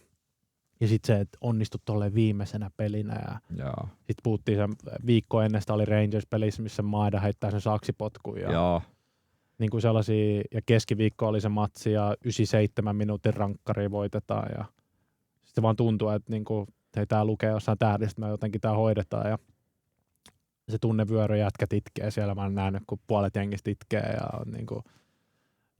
Pelaajat, jotka on voittanut Kieran Tierneyt ja kapteeni Callum McGregor voittanut niin kuin monta kymmentä mestaruutta, voittanut 8 kapteenia. Ja kapteeni sanoi haastattelussa, että tämä on niin kuin ylivoimaisesti niin kuin paras ja kaikista makein mestaruus ja näin, mutta oli pähä. Montas päivää siinä huudeltiin menemään pari päivää. Joo, kyllä mä olin 3. päivä, oli jo taisi olla pelas golfia. Golfia voi pelata niin monella tavalla. No ei voinut kyllä. Mä mietin kuinka nopein mestaruuden jälkeen sä tosiaan laitoit, kun mä laitoin kanssa onnitteluviestiä ja sitten alettiin pohtia, että koska Suomessa ja niin poispäin, niin katoin, ei yhtään kirjoitusvirhettä tekstissä, niin ajattelin, että no siinä ollaan. Kyllä pari kertaa piti korjata. Oliko teillä paraati? Ei. Kyllä se on tuolla, niin sit tulee paraati, kun voitat triplan. Ei se niinku... Onko se vaan niin... Hartsilla olisi ollut paraati? Ois, mutta se on eri juttu, kun olet voittanut 5-6 kertaa sen mestaruuden ja oletusarvo on, että sun pitää voittaa. Niin. Et sehän se niinku jännää tuossa seurassa, että niinku, mä oon pelannut seurassa, mä olin Exeter Citys lainalla ja joka ikinen voitto, niin me otettiin jengikuva siellä pukkarissa Imminkaan ja otettiin jengikuva, koko jengi siinä, hirveä tuuletus joka voitto. Tuo kun sä voitat 2-0 kotona, niin taputukset ja sisälle. Joku ja läppäsee kerran olla, että on hyvä. Joo, älä tuuleta liikaa, sun pitääkin. Niin. Mutta eikö toi aika älytöntä, että siis kyllähän toi varmaan luo myös painettahan toi myös siistilanne, mutta sä pelaat joukkueessa, tyyliin Skotlannissakin 2 joukkuetta, että jo niin kuin niiden pitää voittaa ja kaikki muu on sitten niin kuin paskakausi. Niin ja sit sun pitää voittaa vielä jollain siis meillähän me oltiin, voitettiin 1-0 viime vuonna, voitettiin niinku sarjajumpo kotona, niin meidät vuottiin pois. Mikä on niinku silleen, ei ole ensimmäinen kerta kuulemma, mikä mä olin silleen, että joo, okei, että mikä homma, mutta siis niinku sun pitää voittaa jollain tavalla, että se voi voittaa niinku silleen rumasti. Mutta mites ensi vuonna sitten? Me ollaan kerran soitettu tässä musiikkia aikaisemmin ja Spotify bännästä jakson, mutta miten se menee? Miten se menee se tunnari? Mitä tunnaria sä haluat laulaa? Sä arvaat, mitä tunnaria mä yritän. En tiedä. No, Mestariliigatunnari. No niin. Onko Skotlannin voitto automaattipaikka vai pitääkö vielä karsia? Miten se menee? Se playoffi. Niin, teillä on vielä playoff. Mutta me ollaan siis tää, mikä se on? Seeded. Eli me ollaan niin, se sijoitettu jengi. Joo. Että ei taputeltu. No ei ollut viime vuonna. Ei lähetä tohon. No, hävittiin Kazakstanilla. Niin, mutta mestariliiga on, niin kuin, se on tossa. Se on ihan tossa. Kyllä se on aina ollut sellainen niin kuin suomalaiselle jalkapalloilijalle ehkä 2 isointa juttua, mitä sä haluut. Niin se on joko, että sä pelaat arvoturnauksessa tai Champions Leaguessa ja tosi harva suomalainen on siihen pystynyt, jos miettii. Et mä en tiedä, kuinka monta niitä suomalaisia jalkapalloilijoita, jotka on Champeria pelannut, mutta ei niitä hirveän montaa varmaan ole. Jari Litmanen, Sami Hyypiä, Lukas Radetski, Kankkairinen on pelannut. Niklas Moisander, eikö Kolkka mukaan ole pelannut? Tihin. Ja sitten oliko takava? Sitten HJK:ssa oli aika monta suomalaista kanssa aikanaan. Niin. No okei, ei niitä niinku älyttömästi, mutta ei joka kausi. Toi ei ole sellaista herkkua. Esimerkiksi ei Monaco päässyt mun mielessä, että jos sä pääset, niin saat ensi kaudella Pääskö Sparta? Niin, ei voittanut mestaruutta muuten. Varmaan jonkinnäköiset karsinat niilläkin. Ja niin. Sitten on tietenkin nämä Almatin jätkät, jos ne karsii taas niin kaato meidän viime vuonna. Totta, että sieltä, mutta jos parhaimmillaan, niin sieltä voi, sitten kun toi on 5 eri vastustajaa, kun toi homma on nykyään erilainen, toi Champions League lohko vähän paskempi, niin eri mieltä, mutta niin, siinä ei ole sellaista kiimaa enää itselle jotenkin. Okay. Mutta sä niinku kohtaisit enemmän huippujoukkueita, sit kun se vanha malli. Joo, kun sä pelaat kaksi ykköskorin jengiä ja 2 jokaisesta korista. Niin onko niitä 6? Paljon niitä on? Mun mielestä on 8. 8 peliä. Niin, ja sitten kohtaat kerran sitten vaan. Joo. Ei ole sekä, niinku, jos vaikka Trellun vieraissa ja sitten vaikka Barcelonan kotona voi olla esimerkiksi. Niinku. Siinä olisi ihan kova. No joo, päästäisiin nyt vaan eka siitä. Tiedättekö, kuka teille tulee vai arvotaan siis siinä arvotaan, mutta kyllä siinä niin jonkinnäköinen idea on. Että niin joistain joukkueesta se muodostuu joku kori siinä. Mä katsoin, että todennäköisesti siellä on niin kuin Norjan mestari Vikingi tai Ruotsin mestari Mjällby tai tämmöisiä niin kuin Tanskan mestari Aarhusia. Niin kyllä lähtökohtaisesti me ollaan siis ennakkosuosikkeja, mutta niin me oltiin viime vuonna, että ei se tarkoita mitään. Että niin kuin, että ja noikin on muuten kaikki yllättäjiä. Mjällby täysin yllättäjä, se on ihan maalaiskylä, Vikingi. Ei ole helppo peli siinä, että mennä vieraspaitoon. Niin, niin siis jos mietitään viime vuoden jotain niin Puuduglinttiä, niin ei ollut kellään kovin helppo vierailu siellä. Mutta he meni niin pitkälle, että se oma sarja ymmärrettävästi ei niin vaikea voittaa molemmat ja Aarhus. Niin kuin ei ole niitä Tanskan isoimpia. Ei niin, mutta se on niin kuin, kyllä niin kuin mä sanoin, niin lähtökohtaisesti kun me ollaan sijoitettu jengi, lähtökohtaisesti todennäköisesti tarkoittaa, että me pelataan toinen peli kotona, ensimmäinen peli vieraissa, se on aika iso etu. Se on iso etu, iso etu, mutta se ei tarkoita mitään, niin kuin me nähtiin viime vuonna. Että kyllä me mentiin Kazakstanilaisille viime vuonnakin samalla kierroksella ulos, että se ei tarkoita mitään. Ei vielä, mutta toki me toivotaan kyllä isosti. Se olisi niin iso unelma. Aivan älytön juttu, jos joku tsämppäri se hymni. Kaikkihan pelaajat on sanonut ekan kerran, kun siinä on rivissä ja kuulet se hymni. Joo, siis kyllähän se olisi niinku semmoinen uran semmoinen hetki, mikä ei varmasti unohtuisi. Mutta sekin on sellainen juttu, kun sä kerran sitä teet, niin sitten siitä tulee arkipäivä. Niin, mutta sitten sä haluat lisää sitä. Se sama, että niinku, et aina sä oot sanonut, mäkin sanon nuorena, että mä haluan maaottelun pelata. Joo, pelannut maaottelun, sitten sä haluat lisää. Sä haluat uudestaan, sä voittanut jonkun pokan, sä haluat toisen. Sillä se menee. Niin, ja pitää mennä. Niinhän se. Et sä koskaan niinku ammattiurheilijana tyydy vaan siihen. Mutta toi on hauska, kun sanot, että sä oot nuorena sanonut. Sä oot nuori vieläkin. Siis riippuu mihin vertaa, mutta jos vertaa tähän vertaa tässä vaikka niinku meihin, niin yksi itse asiassa mikä lause vähän, tai emme sano niinku pisti korvaan, mutta kirjoitin ihan ylös ja ajattelin, että kysynkin, kun vähän sivuttiin sitä koppikulttuuria. Ja sit sä sanoit, Viljami, tuossa jossain kohtaa, että kun nuoretkin on nykyään vähän niinku voi olla herkempiä tai pehmeitä. Niin mä mietin, että nuoret voi olla, sä oot itse nuori vielä, niin sä oot kuitenkin pitkään ollut ulkomailla, sä oot nähnyt ne Englannin kopit, sä oot nähnyt Skotlannin kopit, niin onko se sun aikana muuttunut se koppikulttuuri, miten? No onhan se silleen, jos miettii ensimmäiset 2 vuotta, mä olin silleen 16-18, niin mä oon junnupukkarissa, U23-pukkarissa, ja sitten sä siirryt niin kuin edustusjoukkojen pukkariin. Mitä lähinnä ehkä tarkoitan, se on, että nykyään ehkä nuoret pelaajat, niitä kiinnostaa ehkä enemmän, en mä tiedä, semmoinen, ehkä vähemmän niin kuin semmoista osataan heittäytyä, että näyttää sitä omaa persoonaa. Tämä kuulostaa hassulta, kun mä oon 24 tai 25. Niin. Silleen haluaisin vielä sanoa, että mä oon nuori äijä.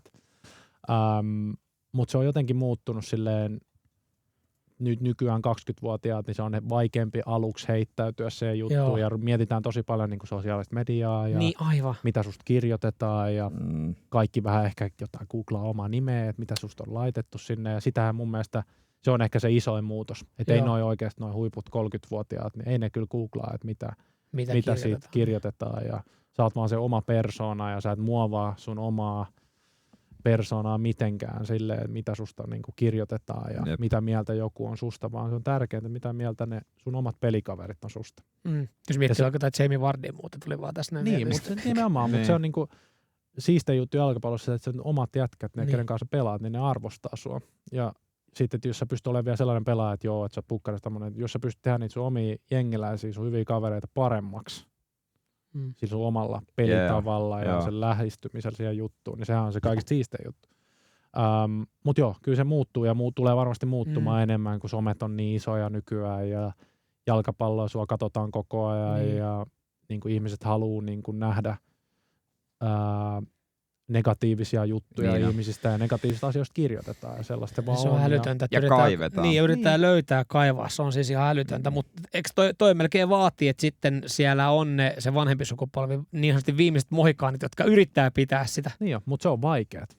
Se on tosi vaikeet, jalkapallopukkarit nuorentuu tosi paljon ja se on ihan hyvä juttu. Ei siinä, en mä sitä sano, että se olisi mitenkään huono juttu, mutta se on vaan erilaista. Maailma muuttuu, ihmiset muuttuu, sun pitää vaan niinku muovautua siihen mukaan. Niin onko enää edes sitä, että nuoremmat pelaajat hoitaa kaikki varusteet? Niin kuin aina ennen vanhaa, ihan sama mikä sarjataso, niin nuoremmat plankkas vanhempien kengät, ne keräs kaikki kamat. Niin kyllä mun mielestä se oli ihan hyvä tapa oppia jotenkin. Niin, ei ainakaan seurajoukkoissa. Mä muistan, mä hinkkasin siellä niin 16, 17, 8-vuotiaat. Edustusjoukkojen kenkiä hinkataan ja tälleen. Sä putsaat ne nappikset. Ja sulla on jokaisella pelaajalla taas olla 2 tai 3 pelaajaa. Nykyään se on silleen, että se ei saa tehdä niin. Että se on niin kuin kielletty. Että se on niin kuin kitmanit hinkkaa ne kengät. Ja niin, se olisi varmaan nöyryyttämistä. Niin. Vaikka loppujen lopuksi osa pelaajista niin kuin ei mä ikinä kuulti kukaan nuori sitä valitti, että se kuuluu siihen juttuun. Ei niin, se vähän niin kuin kuuluu siihen pukuhuoneen juttuun ja se on ihan erilainen maailma. Sä et pysty vertaamaan sitä niin kuin normityöympäristöön, sitä mitä sä oot töissä siellä pukuhuoneessa, mutta se on erilainen toimisto kuin mikään muu toimisto. Että se on niin kuin vähän erilaiset säännöt valitettavasti ja se on mitä on. Ja se on se siistein juttu siinä jutussa. Että niin kuin se, kuinka paljon aikaa sä vietät siellä sun pukuhuoneessa niin sun kavereiden ja äijien kanssa. Se on oikeasti sitä aikaa, mitä tosi moni jalkapalloilla sanoo, että ne sitten kaipaa. Mitäs toi hurtti-huumori, onko se muuttunut tässä vuosina? Sä oot kuitenkin aika nuoresta iästä nähnyt niitä brittikoppejakin. Joo, kyllä. Oliko ennen On. Ja silleen varmaan nuorempana niin paljon totisempana otettiin, että jos mulle tehtiin joku pränkki, niin saatoin suuttua ja sitten mietin, että miksi mulle tehtiin uudestaan. Että se on ehkä pahin juttu. Mitä ne on ollut silloin, kun meni Britteihin? Minkälaisia ne pränkit oli? Siis kyllähän niitä silleen niin kuin autosta vaikka renkaat vähän, eikö otettu se venttiili. Joo, venttiili pois. Se on yksi pehmeä rengas, kun lähdet himaan tai tämmöisiä laitti jotain tarroja sun autoon. Tai autoon liittyviä yleensä Niin, ja sitten ehkä jotain vaatteita. Tiedätkö, vaatteita laitetaan jonnekin, ei nyt heitetä altaaseen, mutta erikoisiin paikkoihin. Niin, saunasta löydät sun vaatteet ihan litin märkänä ja niin kuin ihan märkänä tai jotain tämmöisiä juttuja, mutta nekin on sellaiset, vähemmän näkee enää niitä, koska ihmiset ottaa niitä eri tavalla. Kyllä. tulee eri paikoista ihmisiä, niin sä et viitti ehkä samalla lailla tehdä. Joo, ja sitten kohta joku agentti soittaa, että miksi mun pelaajaa kiusataan. Mutta tällä se menee. Se on vaan, tällä tämä muuttuu. Tästä on just sitä, mitä mä kyllä. tarkoitan. Oli itse Celticki, tai oliko Celticissa vielä Scott Brown, kun sä menit sinne? Ei ollut. Koska mä olisin halunnut tietää, vitsit minkälainen Scott Brown siis, jotka ei tiedä Celtic-ikoni. Ja oli kalju. Nykyään ei ole enää kalju. Joka on siis älytöntä, jos katsoo siitä, siis miten vanhat se näytti. Sitten kun se kasvatti tukan, se nuortu. Joo, mä näin sen just enemmän kupin finaaliin, niin se teki mediaa. Oli BBC:llä töissä ja se teki haastattelun mukaan itse asiassa. Se on ihan eri, siis huikea jätkä, mutta mä oon kuullut siitä vaikka mitä tommosia tarinoita ja tällaisia, että millainen se on ollut siellä pukkarissa. Se piti ne nuoret äijät silleen kurissa se äijä kuulemaan. Mutta sit sä teet haastattelun, kun sulla ei edes mitään hajua, että se on ollut semmoinen. Ja sit se oli kentälläkin, se oli ihan crazy. Kato, toi on nuorempi tossa, kun tossa se on vanhempi. No siis tässä kuvassa, mitä mä katson, missä sille on hiuksia, se näyttää silleen, että se olisi valmis siis jonkun joukkueen faniporukan huligaani lähinnä. Mutta siis sehän on sanonut silleen, että hän leikkasi hiukset pois sen takia, että se olisi enemmän intimidating, eli siis mitä... Niin vaarallisemman kovemman näköinen, uhkaavamman näköinen ja silleen, että äijät katsoo sitä, että ei hemmetti, että tuolla on Scott Brown. Fucking legend. siis ihan huikea. Sä näe tommoista enää. Ihan mahtava. Mutta et sä näe ollenkaan tommoista. Piippuhyllypodi. Ja oma pää puhtaana. Hei, tässä on muuten muutamia juttuja. Meillä on muuten tullut tänäänkin hyviä kysymyksiä. Me laitettiin, että saa esittää Vilmi sinulle kysymyksiä. Mennään niihin kohta. Itse asiassa yksi, minkä mä näin siellä, mikä tuossa oli, mä vähän jo nojaan sinne eteenpäin. Englannissa Valioliigan mestaruus pelaamatta peliäkään, Skotlannin mestaruus ykkösmaalivahtina. Kumman valitset? Kyllä mä sen Skotlannin mestaruus. Joo. Kyllä se kuitenkin kun on pelannut. Niin. Joo, on se siis sekin, että me voittiin viime vuonna ja viime vuonna tietenkin oli tämä nyt, missä mä pelasin, mutta sitä ennen ensimmäinen vuosi, kun olin Celticissa, mä pelasin 6 sarjapeliä. Niin joo, mä pelasin siinä pelissä, missä voitettiin se sarja, mutta ei se tunnu samalta, kun sä oot oikeasti. Sitten kun sä oot itse pelannut ja sä oot ensinnäkin, mä olin silleen vähän, että en mä kehtaa ottaa kuvaa tämän pokaalinkaan, en mä kehtaa oikein nostaa sitä, mä oikein muut jätkät pelas ja nyt se on ihan eri, kun sä itse pelaat ja sä kehtaat ottaa sen pokaalin ja nostaa sitä pokaalia ja ottaa pari kuvaa sen pokaalinkaan. Että kyllä se on niin vähän jalkapalloille, että kumminkin jos miettii maailmassa näitä jalkapalloja, kuinka paljon pelaa, mikä se prosentti on sitten, kuinka paljon voittaa jotain. Että se on aika etuoikeutettu asema olla sellaisessa paikassa, missä sä pystyt voittamaan. Että se on aika pieni prosentti, joka oikeasti sitten voittaa. Yksi, miksi mä halusin kysyä tämän yleisökysymyksenä tähän kohtaan oli se, koska mulla oli tässä itsellä kysymys, ja ollaan vähän sivuttukin sitä. Sulla on vielä 3 vuoden paperi Celtickiin, mutta säkin oot sen joskus ääneen sanonut, en mä tiedä varmaan mikä salaisuus, mutta joskus Valioliigassa niin ykköskassarin paikka varmaan semmoinen unelma. Onko se unelma? On se unelma. Onko se ykkösunelma? Niitä unelmia. Ne unelmat jotenkin muuttuu aina. Ai jaa, okei, mitä muita sieltä löytyy? No kyllä jämppärit unelmat on ollut ja sitten jossain vaiheessa oli unelma se, että hei, että mä haluan pelaa nyt Celticissa. Mutta jämppäriunelmahan tulee ehkä... Toivotaan. Just näin, joo. Mutta se mä en kehtaa silleen sen enempää, että kun mä oon Celticissa niin mä en kehtaa ikinä viiti rupea puhumaan silleen, että mikä on seuraava. Niin, ei tietenkään. Se on epäkunnioittavaa sitä seuraavaa faneja kohtaan. Niin, nimenomaan. Ja sitten kun sä tiedät, mitä... Joka ikinen juttu, mitä sä sanot ja puhut, niin ne käännetään ja sitten siitä tulee kaikennäköistä tämmöistä. Mutta aina se on ollut unelma pelata Valioliigassa, ei vaan pelata yhtä peliä, vaan että sä oot semmoinen pelaaja, joka muistetaan, että sä oot pelannut siellä ja tehnyt uraa siellä. Se on aina ollut mulle semmoinen ykkösunelma aina. Sitten on tietenkin toinen, niin kuin sanoit, niin jämppäri ja nämä on joukko-unelmat, niin kuin sanoin, että jos sä joku päivä voisit arvokisoissa Suomi-paidassa pelata, niin on se semmoinen, että sitä hirveän moni, niin kuin sanoin, niin ei ole hirveän moni päässyt kokemaan. No ei. Tuossa mulla ei enää noiden kuulijakysymysten lisäksi kuin 2 yksittäistä täysin irrallaan olevaa kysymystä. Ensimmäinen on ensi vuonna suomalaiskohtaaminen. St. Johnstone, Simo Valakari. Nähdään Skotlandissa. Siitähän siinä on varmaan vittu. Mä itse asiassa kerran ollut itse asiassa pelasin viime kaudella, pelasin sitä. Hävittiin 1-0. Simo jengi silloin taisteli tippumista vastaan. Niin olikin, ja putosi siinä kautena. Meillä oli itse asiassa, muistan, niiden 4 standia, hyvä stadikka, ja meillä oli 3 standia vierasfana. Oli ja ne teki 2 minuutin jälkeen maali. Me oltiin siis ihan surkeita.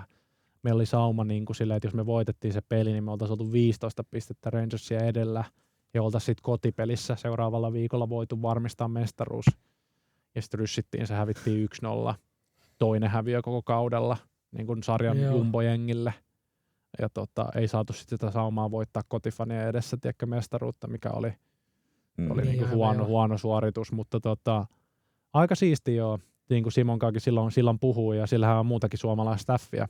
Niin se poikaansa. Joo, ja siis niiden kanssa silloin en tietenkin, kun pelattiin niitä vastaan, ne on ollut niin isossa roolissa, mutta ehdittiin nopeasti pari sanaa siinä vaihtaa, ja hienoa työtähän se on tehnyt siellä, toivottavasti. Mutta vaikea kausi tulee tietenkin heillekin, että niinku se sarjojen ero tuolla Skotlannissa on mun mielestä suht iso Championshipin ja pääsarjan välillä. Et yleensä ne Championshipin voittaneet joukkueet on menestynyt ihan hyvin, mutta siinä on aika isoja niin kuin budjettieroja. Mutta niillä on rikas jenkkiomistaja. Niin, no se on ihan hyvä juttu, mutta ei ole aina nousia jengeillä ei ole. Ja sit se on niin kuin, varmasti taistelee, mä tiedän, toivottavasti Simo varmaan sanoo, että haluaa ylempään loppusarjaa. Niin, siellä on se ylempi ja alempi loppusarja. Niin, mutta se saattaa olla aika haastava. Siinä on aika isoja jengiä, jotka yrittää sitä samaa, mutta varmasti ihan mielenkiintoista. Kunhan säilyy. Toinen mulla oli vaan tämmönen yksittäinen, että ottelun viimeinen minuutti, 0-0. Kumman sä otat? Vastustajalla rankkari vai läpiaja? No niin. 0-0. Mä vaan päästä mielenmaisemaan. Kyllä mä otan sen läpiajan. Kyllä mä silleen niinku läpiajan joo. Mutta sitten jos johdetaan 1-0, niin sitten vaikka rankkari. Sitten otetaan se rankkarikin ja voitetaan se peli vaikka sitten. Niin, se voi sanoa mielenkiintoinen. Mutta läpiajan, kyllä läpiajassa on niinku suurempi sauma tietenkin ottaa se kiinni. Niin mä mietin, mutta läpiajassa on myös riski, että sä hyppäät, otat jalkoihin ja sitten tulee se rankkari siitä. Mitä läpiajossa, niin mitä siinä kanssa tehdään? Joutuuko tuommoista yhtään varoittaa ja miettiä, että vaikka mä en saa asua jalkoihin? Ei sitä hirveästi, kyllä se niinku hetkessä. Niin, ja sä treenaat sitä kumminkin joka viikko, joka päivä sulla on treeneissä joku läpiajo. Sä harjoittelet sitä niinku käytännössä pelkästään. Tärkeintä ehkä siinä on se, että niinku, et sä et anna sen hyökkäjän, niinku sä et anna sille helppoa ratkaisua. Että sä et tee itse sitä aloitetta, että sit sillä on helppo tehdä johonkin. Että sen pitää oikeasti niinku laukoa hyvin, että se tekee sulle maalin. Se on niinku ehkä se kaikista simppelein perusperiaate. Sen sisällä tietenkin sit on vaikka mitä niin kuin teknisiä juttuja, mutta älä ikinä anna sille hyökkäjälle niin kuin helppoa ratkaisua. Se on sama jääkiekossa. Niin kuin jos se rankkareita jääkiekossa, niin yleensä se maalivahti ei tee sitä aloitetta, koska sitten se hyökkäjä vaan peippaa se ja se on maali. Että sama jalkapallo. Piippuhylly. Me vaan katsellaan. Joo, meillä on muutamia kysymyksiä, mitä me otetaan. Sitten itse asiassa kyllä mulla oli Jere vielä tässä tuohon jalkapallon MM-kilpailuihin liittyen. Oi niin joo, mä oon unohtanut. Mun pitää katsoa kuulettaa parkkiaika. Kato ihan rauhassa parkkiaika. Niin, no ei, sulle ei ole, Viljami, sun parkkiaika ei ole vielä mennyt. No joo, parkkisakko varmaan siellä Venäjä. Ei, tos muuten käy yllättävän aktiivisesti ihan vaan semmoinen. No, ei se mitään. Joo, mennään sitä niin missä näitä kysymyksiä. Niitä on tuolla Instagramiin tullut ja kiitokset vaan tässä kohtaa sitten näistä kysymyksistä. Mitä muistoja FC Espoon toiminnasta ja joukkueesta? Tämä on tämmöinen kysymys. Meillähän oli itse asiassa aika hyvä jengi silloin. Meillä oli Ilir Geneli oli meidän coachi. Joo. Silloin Lahdessahan oli sitten sen jälkeenkin. Sitten meillä oli näitä, Jassin Assenoun oli siellä, pelasi silloin, nyt taitaa, pelasi Suomen maajoukkueessakin muutaman pelin, nyt taitaa olla vaihtanut kansalainen Altin Cekiri, sama homma, Kosovo A-maajoukkueessa. Niin kuin ihan hyvä joukkue. Sitten meillä oli Marko Frantzi oli meidän veskavalmentaja, mikä oli ehkä isoin syy, miksi mä sinne silloin menin. Se on niin kuin Suomessa oli silloin niin kuin kova coach, ja meillä oli yhdessä vaiheessa 3 nuorisomaajoukkoja ja maalivahti samaan aikaan oli FC Espoossa. Eli sinne niin lämpimiä terveisiä. Kyllä. No tässä on jo tullut selväksi, mikä on Valioliigasta, Englannista se joukkue, mitä sä tietyllä tapaa, niin kuin, en mä nyt sano fanitat, mutta täällä on tullut kysymys, kannatatko Valioliigasta jotain seuraa ja vihaatko myös jotain seuraa sieltä?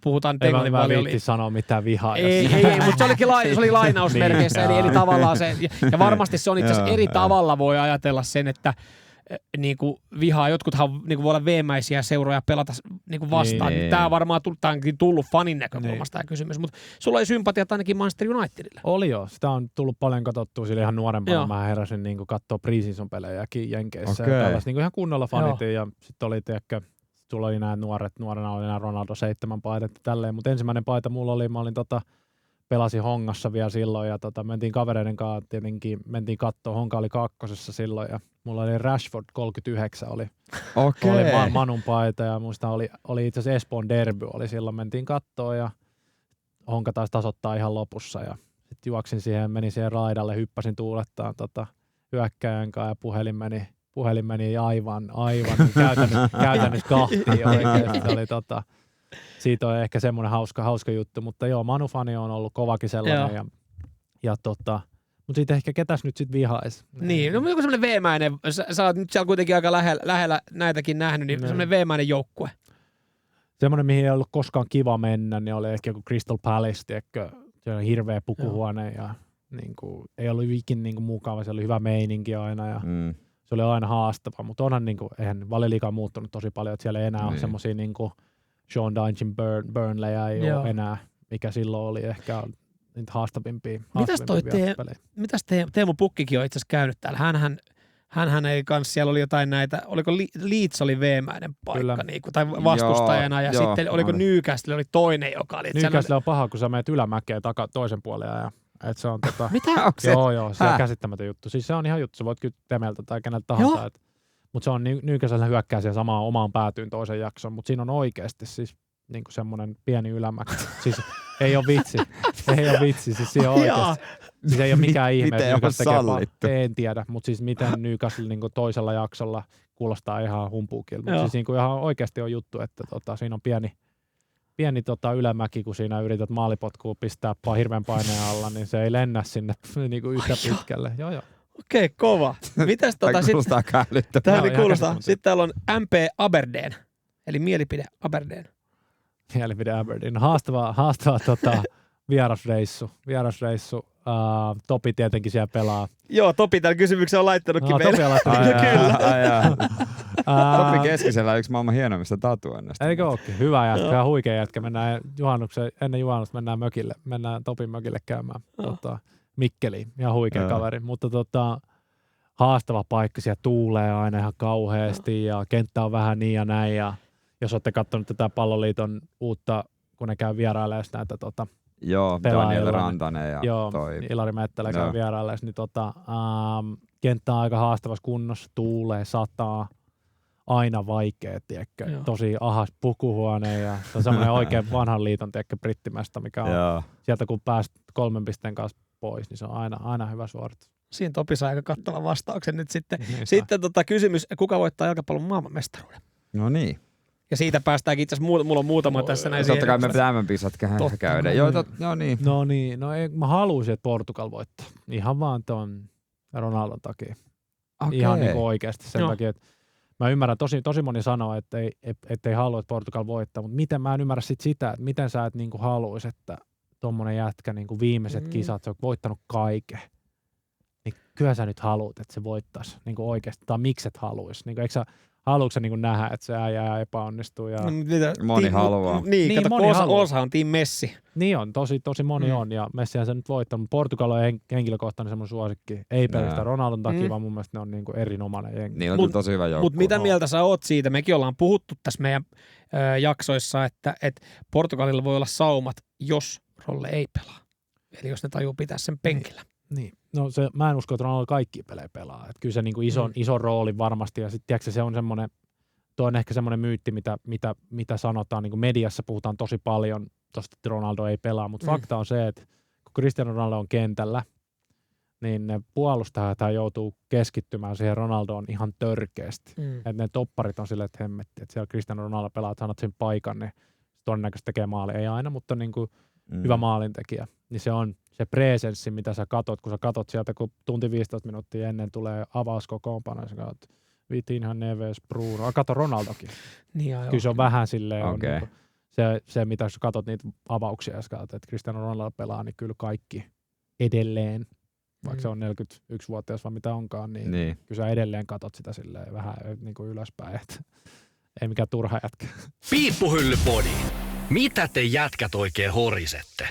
Joo, otetaan muutama kysymys jalkapallon MM-kilpailusta, kun ne on käynnissä. Miten Vilmi, tuleeko seurattua tolleen aktiivisesti? Ne on vähän veemäiseen aikaan. Okei, sä oot käsittääkseni, sulla on lomaa tässä näin, mitä nyt golfia? Onko sulla pari viikkoa lomaa? Siis golfia ja MM-kisa, ei elä unelmaa. Niin, nimenomaan. Niin. Golfaamaan ja samalla Espanjan pelit tänään pyörimään. Aivan, niin sehän tulee. Espanjan kaveri samaan aikaan, kun ollaan varmaan 3. T-boxissa, mutta ei, siis onhan se. Niin, no kausi on siihen ensinnäkin, niin kausi on niin pitkä, sulla on 11 kuukautta semmoista jatkuvaa työtä ja saat se 4 viikkoa, niin kyllä sä yrität siitä mahdollisimman paljon nauttia ja golfi on hyvä juttu siihen, mutta noihin MM-kisoihin, niin kyllä niitä tulee seurattua. Mutta sä et kuitenkaan ihan jokaista. En mä 4 työllä niin valvoa katsoa, että ei sitä tarvii, mutta kyllä jokainen iltamatsi, mikä alkaa silleen ihmisten aikaan, niin katsotaan varmasti ja sitten kiinnostaa Skotlantia kaverit muutenkin, jo niin kuin tutut, ketä siellä pelaa, niin kiinnostaa hirveästi ja niiden pelejä sitten mahdollisimman paljon yrittää katsoa. Niin miten pystyykö, kun jos miettii moni penkkiurheilija ja kattelee silleen, että aina joku maa, jota sympatiseeraa, vaikka niin kuin säkin sanot, että Portugali totta kai ja moni on silleen niin, että toivottavasti Saksa pärjää, niin miten sulla, kun sä katsot niitä pelejä, niin katsot silleen, että no toivottavasti Skotlanti voittaa tämän ottelun, koska siellä on paljon frendejä, tai toivottavasti Argentiina voittaa, että Emili on siellä niinku ottaa palloja kiinni. Miten sä niinku pystyt se niinku nauttimaan vai miettit se niinku kavereiden kautta tai seurakavereiden kanssa, tai niinku, mitä kautta se niinku? Kyllä sitä vähän miettii silleen kavereiden kautta oikeasti, että muutenkin niinku ihan seuraajoukkojen futiksessakin, niin sä katot niinku hyvien kavereiden pelejä ja toivot heille niinku onnistumisia ja onnistumisten kautta niinku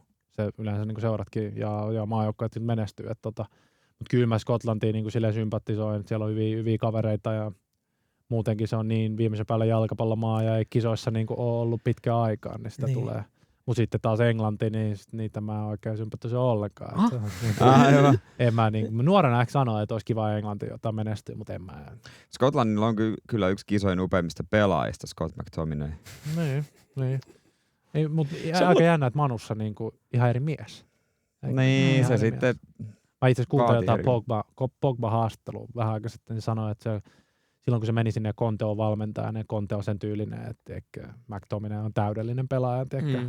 Antonio Contelle se sanoi jotain siinä haastattelussa, kuuntelin sitä, oli mielenkiintoinen, mutta sekin, että kuinka paljon yksi valmentaja voi muuttaa niin kuin sua pelaajana. Siis sehän on ihan niin kuin Skotlannissa taas jumala. Se oli pelillisesti yhtä iso muutos kuin hänelle tyylillisesti. Se oli kuvia, miten hän pukeutui Englannissa ja kuvia, miten Scott McTominay pukeutuu Italiassa. Ja kyllä nämä italialaiset niin jollekin pukeutuu kyllä niin siististi.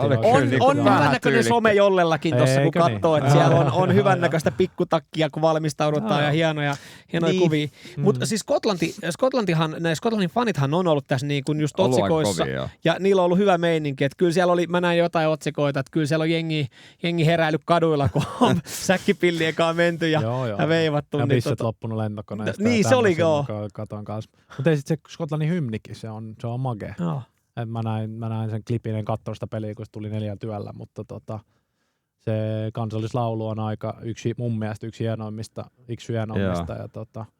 Ja ei se jotenkin, en mä tiedä, tuleeko se siitä, kun sä oot itse siellä Skotlannissa, niin ehkä se niinku lämpee vähän siihen, mutta ei siis toivotaan. Mutta miten tämmöinen tilanne, tuossa sanoit, että Portugali ja rolleet olisi hieno nähdä, niin mitä sitten siellä olisikin Portugali vastaan Skotlanti semmoinen? Niin kyllä se sitten menee Portugalille. Okei, siinä ei enää frendit kiinnosta, niin miten Skotlanti? Okei, Portugali, Argentiina ja siellä Emili maalissa. Niin kyllä se Portugali. Kyllä mä ihan tappiasti menen. Okei, no niin, eli joo.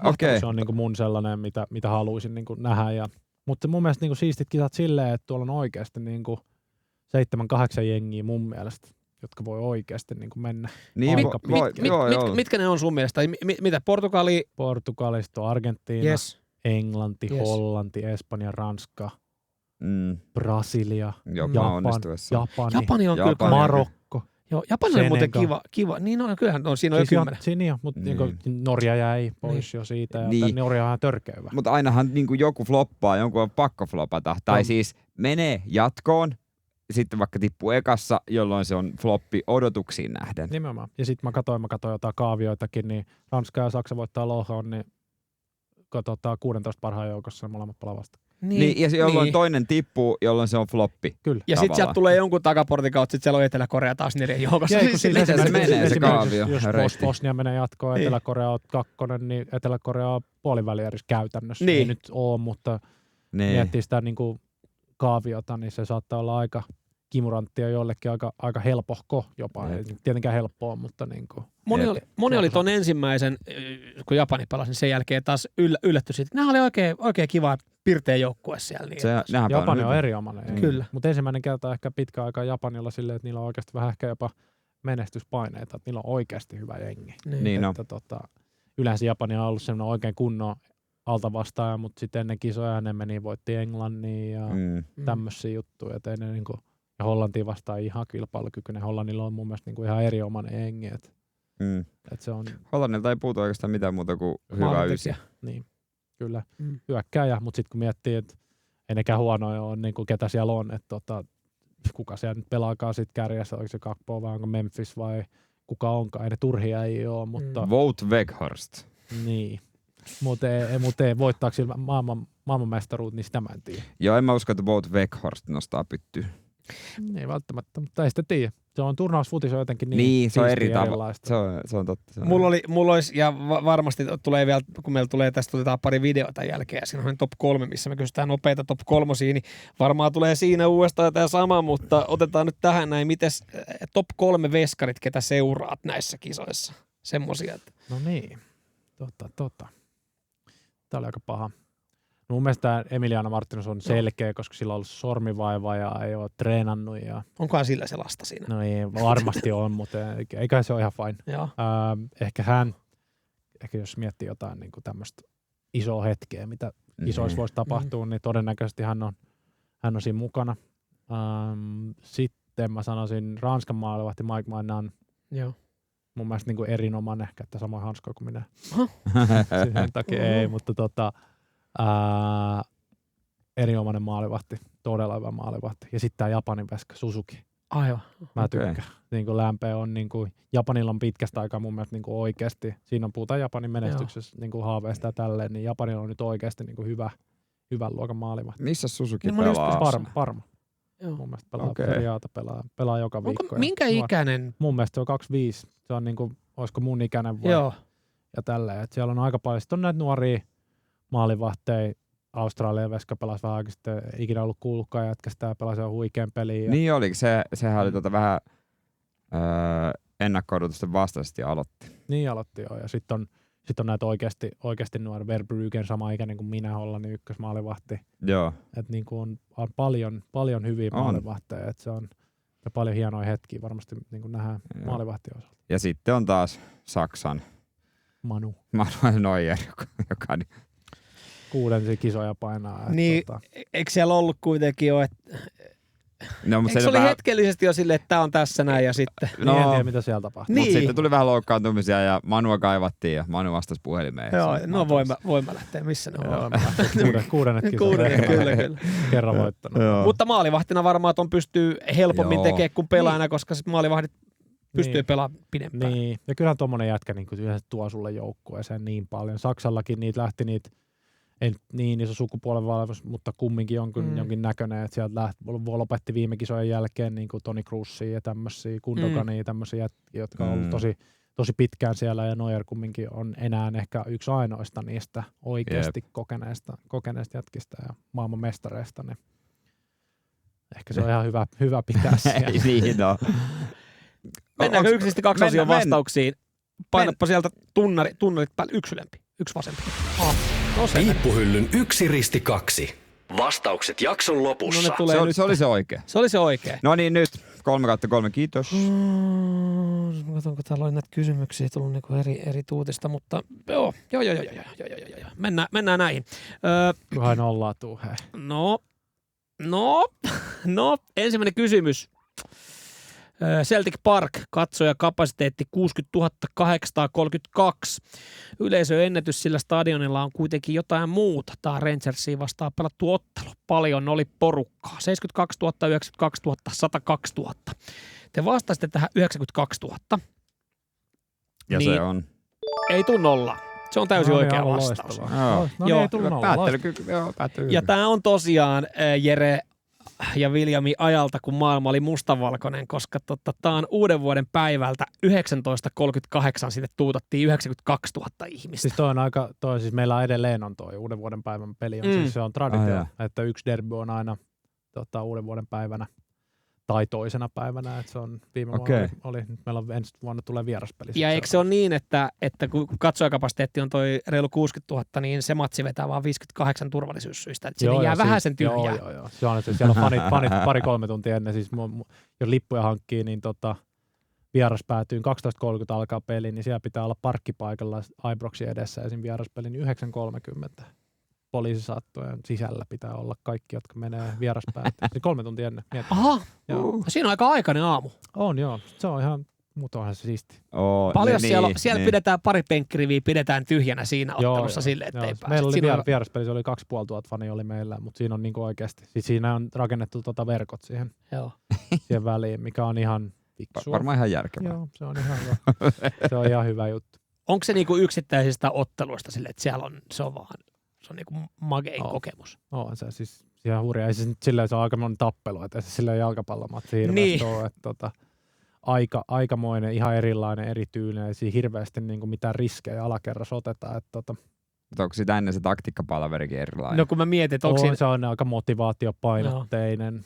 Ja sitten sä tiedät, mitä se koko sille kaupungille ja koko maalle merkitsee. Se paine on niinku valtava. Aika turvallinen peli, joten ei ne niinku mitään, kyllä niitä on klassikkoja tullut aika montakin, missä on niinku tosi paljon maaleja ja tämmöisiä, mutta aika semmoista taktista venailua se aika usein on, ja sitten se ratkee johonkin virheeseen. Mä täällä mutta sehän on yksi maailman isommista derbyistä. Tai niinku mun mielestä se on iso, ehkä mä vähän niinku kotia päin otan, mutta vaikea sanoa. Mä en tiedä tästä Argentiinan derbystä, en tiedä. Niin, se on kanssa, mutta kun näitä listataan, mitä kannattaa nähdä, niin kyllä mä sanoin, että se on aika, jos sinne pääsee joskus sitä katsoa, niin kannattaa kaikkien päästä se kokemaan. Teidän stadionilla? Kyllä, meidän stadionilla. Tai sitten meidän vieraspäädyssä tuolla Ibroxilla sekään huono. Sitten mennään seuraavaan kysymykseen. Jalkapallossa maalivahti käyttää hanskoja. Ensimmäiset patentit nahkaisille hanskoille teki englantilainen William Sykes vuonna 1885, mutta koska tietävästi käytettiin ensimmäisen kerran maalivahdin hanskoja? Täällä oli vastausvaihtoehdot 1940-luvulla, koska haluttiin saada kädet lämpimäksi, 1950-luvulla, koska pelaajat talloi maalivahdin käsiä, 1970-luvulla, koska haluttiin saada parempi pito palloon. Ja te vastasitte tähän näin. Mitä? No se mikä? Se oli se 52, mutta sitten se selitys siihen 72 oli järkevämpi, mutta toivotaan, että se oli se 52. Joo. No mutta se on ykkönen. 1940. Oho. Ja argentinainen maalivahti Amadeo Carricho River Plateissa pelasi, niin aloitti hanskojen käytön, koska oli kädet kylmänä. Okay. Haluat kädet lämpimäksi Argentiinassa. Aika jännä. Okay. Niin, en ole uskonut. 1970-luvulla niin Gordon Banks teki hanskoista enemmän tunnettavan. Nykyaikaisten hanskojen kehitys oikeastaan alkoi siitä ja tuli nämä ekat nahkaiset, on parempi pito ja niin paljon. Ja se 50, minkä te vastatte, se oli Stetsonista vedetty. No siltä se kuuluu. No se vähän kuulosti selitys, joo, mutta niin kyllä me luettiin sen 40, luettiin pois saman tien. Joo, kyllä. Nyt ei osunut. Mitäs ei sitten osunut. Viimeinen? Ja viimeinen oli sitten, kenellä seuraavista eniten kansainvälisiä nollapelejä. Siellä oli Iker Casillas, Gianluigi Buffon ja Oliver Kahn. Ja te otitte tähän näin. Buffonin sitten otettiin. Otitte Buffonin ja se olisi ollut sitten kuule Ikeri. Okei. Onneksi se ollut Kaani sentään. Ei se meillä, niin kuin se, koska se otettiin saman tien pois. Niin mä mietin. Onko lähekkäin toisa? Iker 102 ja nollapeliä ja... Paljon monta nollapeliä? Siis 102 nollapeliä? Joo. Mitä? Siis 102 nollapeliä kansainvälistä nollapeliä. No ei, sitten ne ei ole kyllä maaotteluja. Mä sanoin kansainvälistä. Mä oon luetellut Sä sanoit siinä vaiheessa kun te sanoitte maaotteluita, mä sanoin kansainvälisiä nollapelejä. Se tarkoittaa niinku jämppäriä ja tämmöisiä vai? vai mitä tarkoittaa? Niin. Aika vahvasti johdattelit kyllä tuohon Mä luulin kanssa, että oli Italia. Oliko näin? Sen takia mä sanoin niitä italialaisia pakkeja. Joo, kun me puitiin vaan niinku maattelut. Okei. Pelaajien aikaa, niin mä katon täältä Ehkä me otetaan piste tästä. No voitte te tosta ottaa, onko tää nyt menikö ihan farssin puolelle vai? Joo, no vähän toi kysymys oli se, ei siis niinku eurootteluita. Joo. Iker Casillas on pelannut eniten kansainvälisiä nollapelejä, 102 kappaletta. Ja siihen lasketaan siis jämppärit ja... Mikä lasketaan kansainväliseksi nollapeliksi? Onko se sitten, on siinä varmaan tsemppäri? UEFA-pelit varmaan, maaottelut ja UEFan pelit. Kun mä ajattelin, se reilussa pari nollapeliä varmaan on ottanut. Jos ne on pelkästään maattelut, siis pitäisi olla maatteluita varmaan ainakin 300. Niin pitäisi olla, joo. Niin. Jos sä yhden kolmesta pidät nolliin, se on aika sekin on jo älytön saldo. Niin joo, koska Buffon piti maalinsa puhtaana 322 kertaa Juventuksen paidassa. Mestariliigassa 50 nollapeliä. Okei, joo. Oli kiva haastis, kiva tunnelma, mukavia juttuja. Mutta tää oli ihan päin perään viime. Vetä mulle ottaa viimeinen, joku uusi kysymys tähän. Joku ihan, tiedätkö, oli niinku ihan, joo. Ihan ei siitä sen enempää. Oli ihan mukavaa tähän asti. No jäi itsellekin vähän paskamakon nyt tästä kysymyksestä. Niin. Golf. Ei mitään. Katsotaan joku golf-kysymys tähän. Loppuun auhako. Meni fiilis. Viljamin aika alkaa jakaa. Pikkuhiljaa tulee vastaan. Joo, ja tiedätkö mikä lasten yleisurheilukisat itsellä? Ai jaa. Okei, no tehdään niin, että tyydytään. Leppävaara stadionilla. Tehdään niin. Unohdetaan toi viimeinen kysymys. Joo. Mut saitte 1/2. Hei. Saitte 1/2. Tehdään näin niin. 1/2, se on ihan hyvä suoritus. Ja viimeisen kysymyksen, niin mä otan ihan puhtaasti, mä otan itsellesi. Ota. Mä otan sen niin kuin mun pikki. Kiitos Viljamme, että pääsit. Tää oli kiva. Kiva oli tulla. No ei nyt enää ole kiva tulla, kun toi viimeinen kysymys oli ihan paska. Niin on. Piippuhylly. Ohilaukauksia ja sakkokierroksia.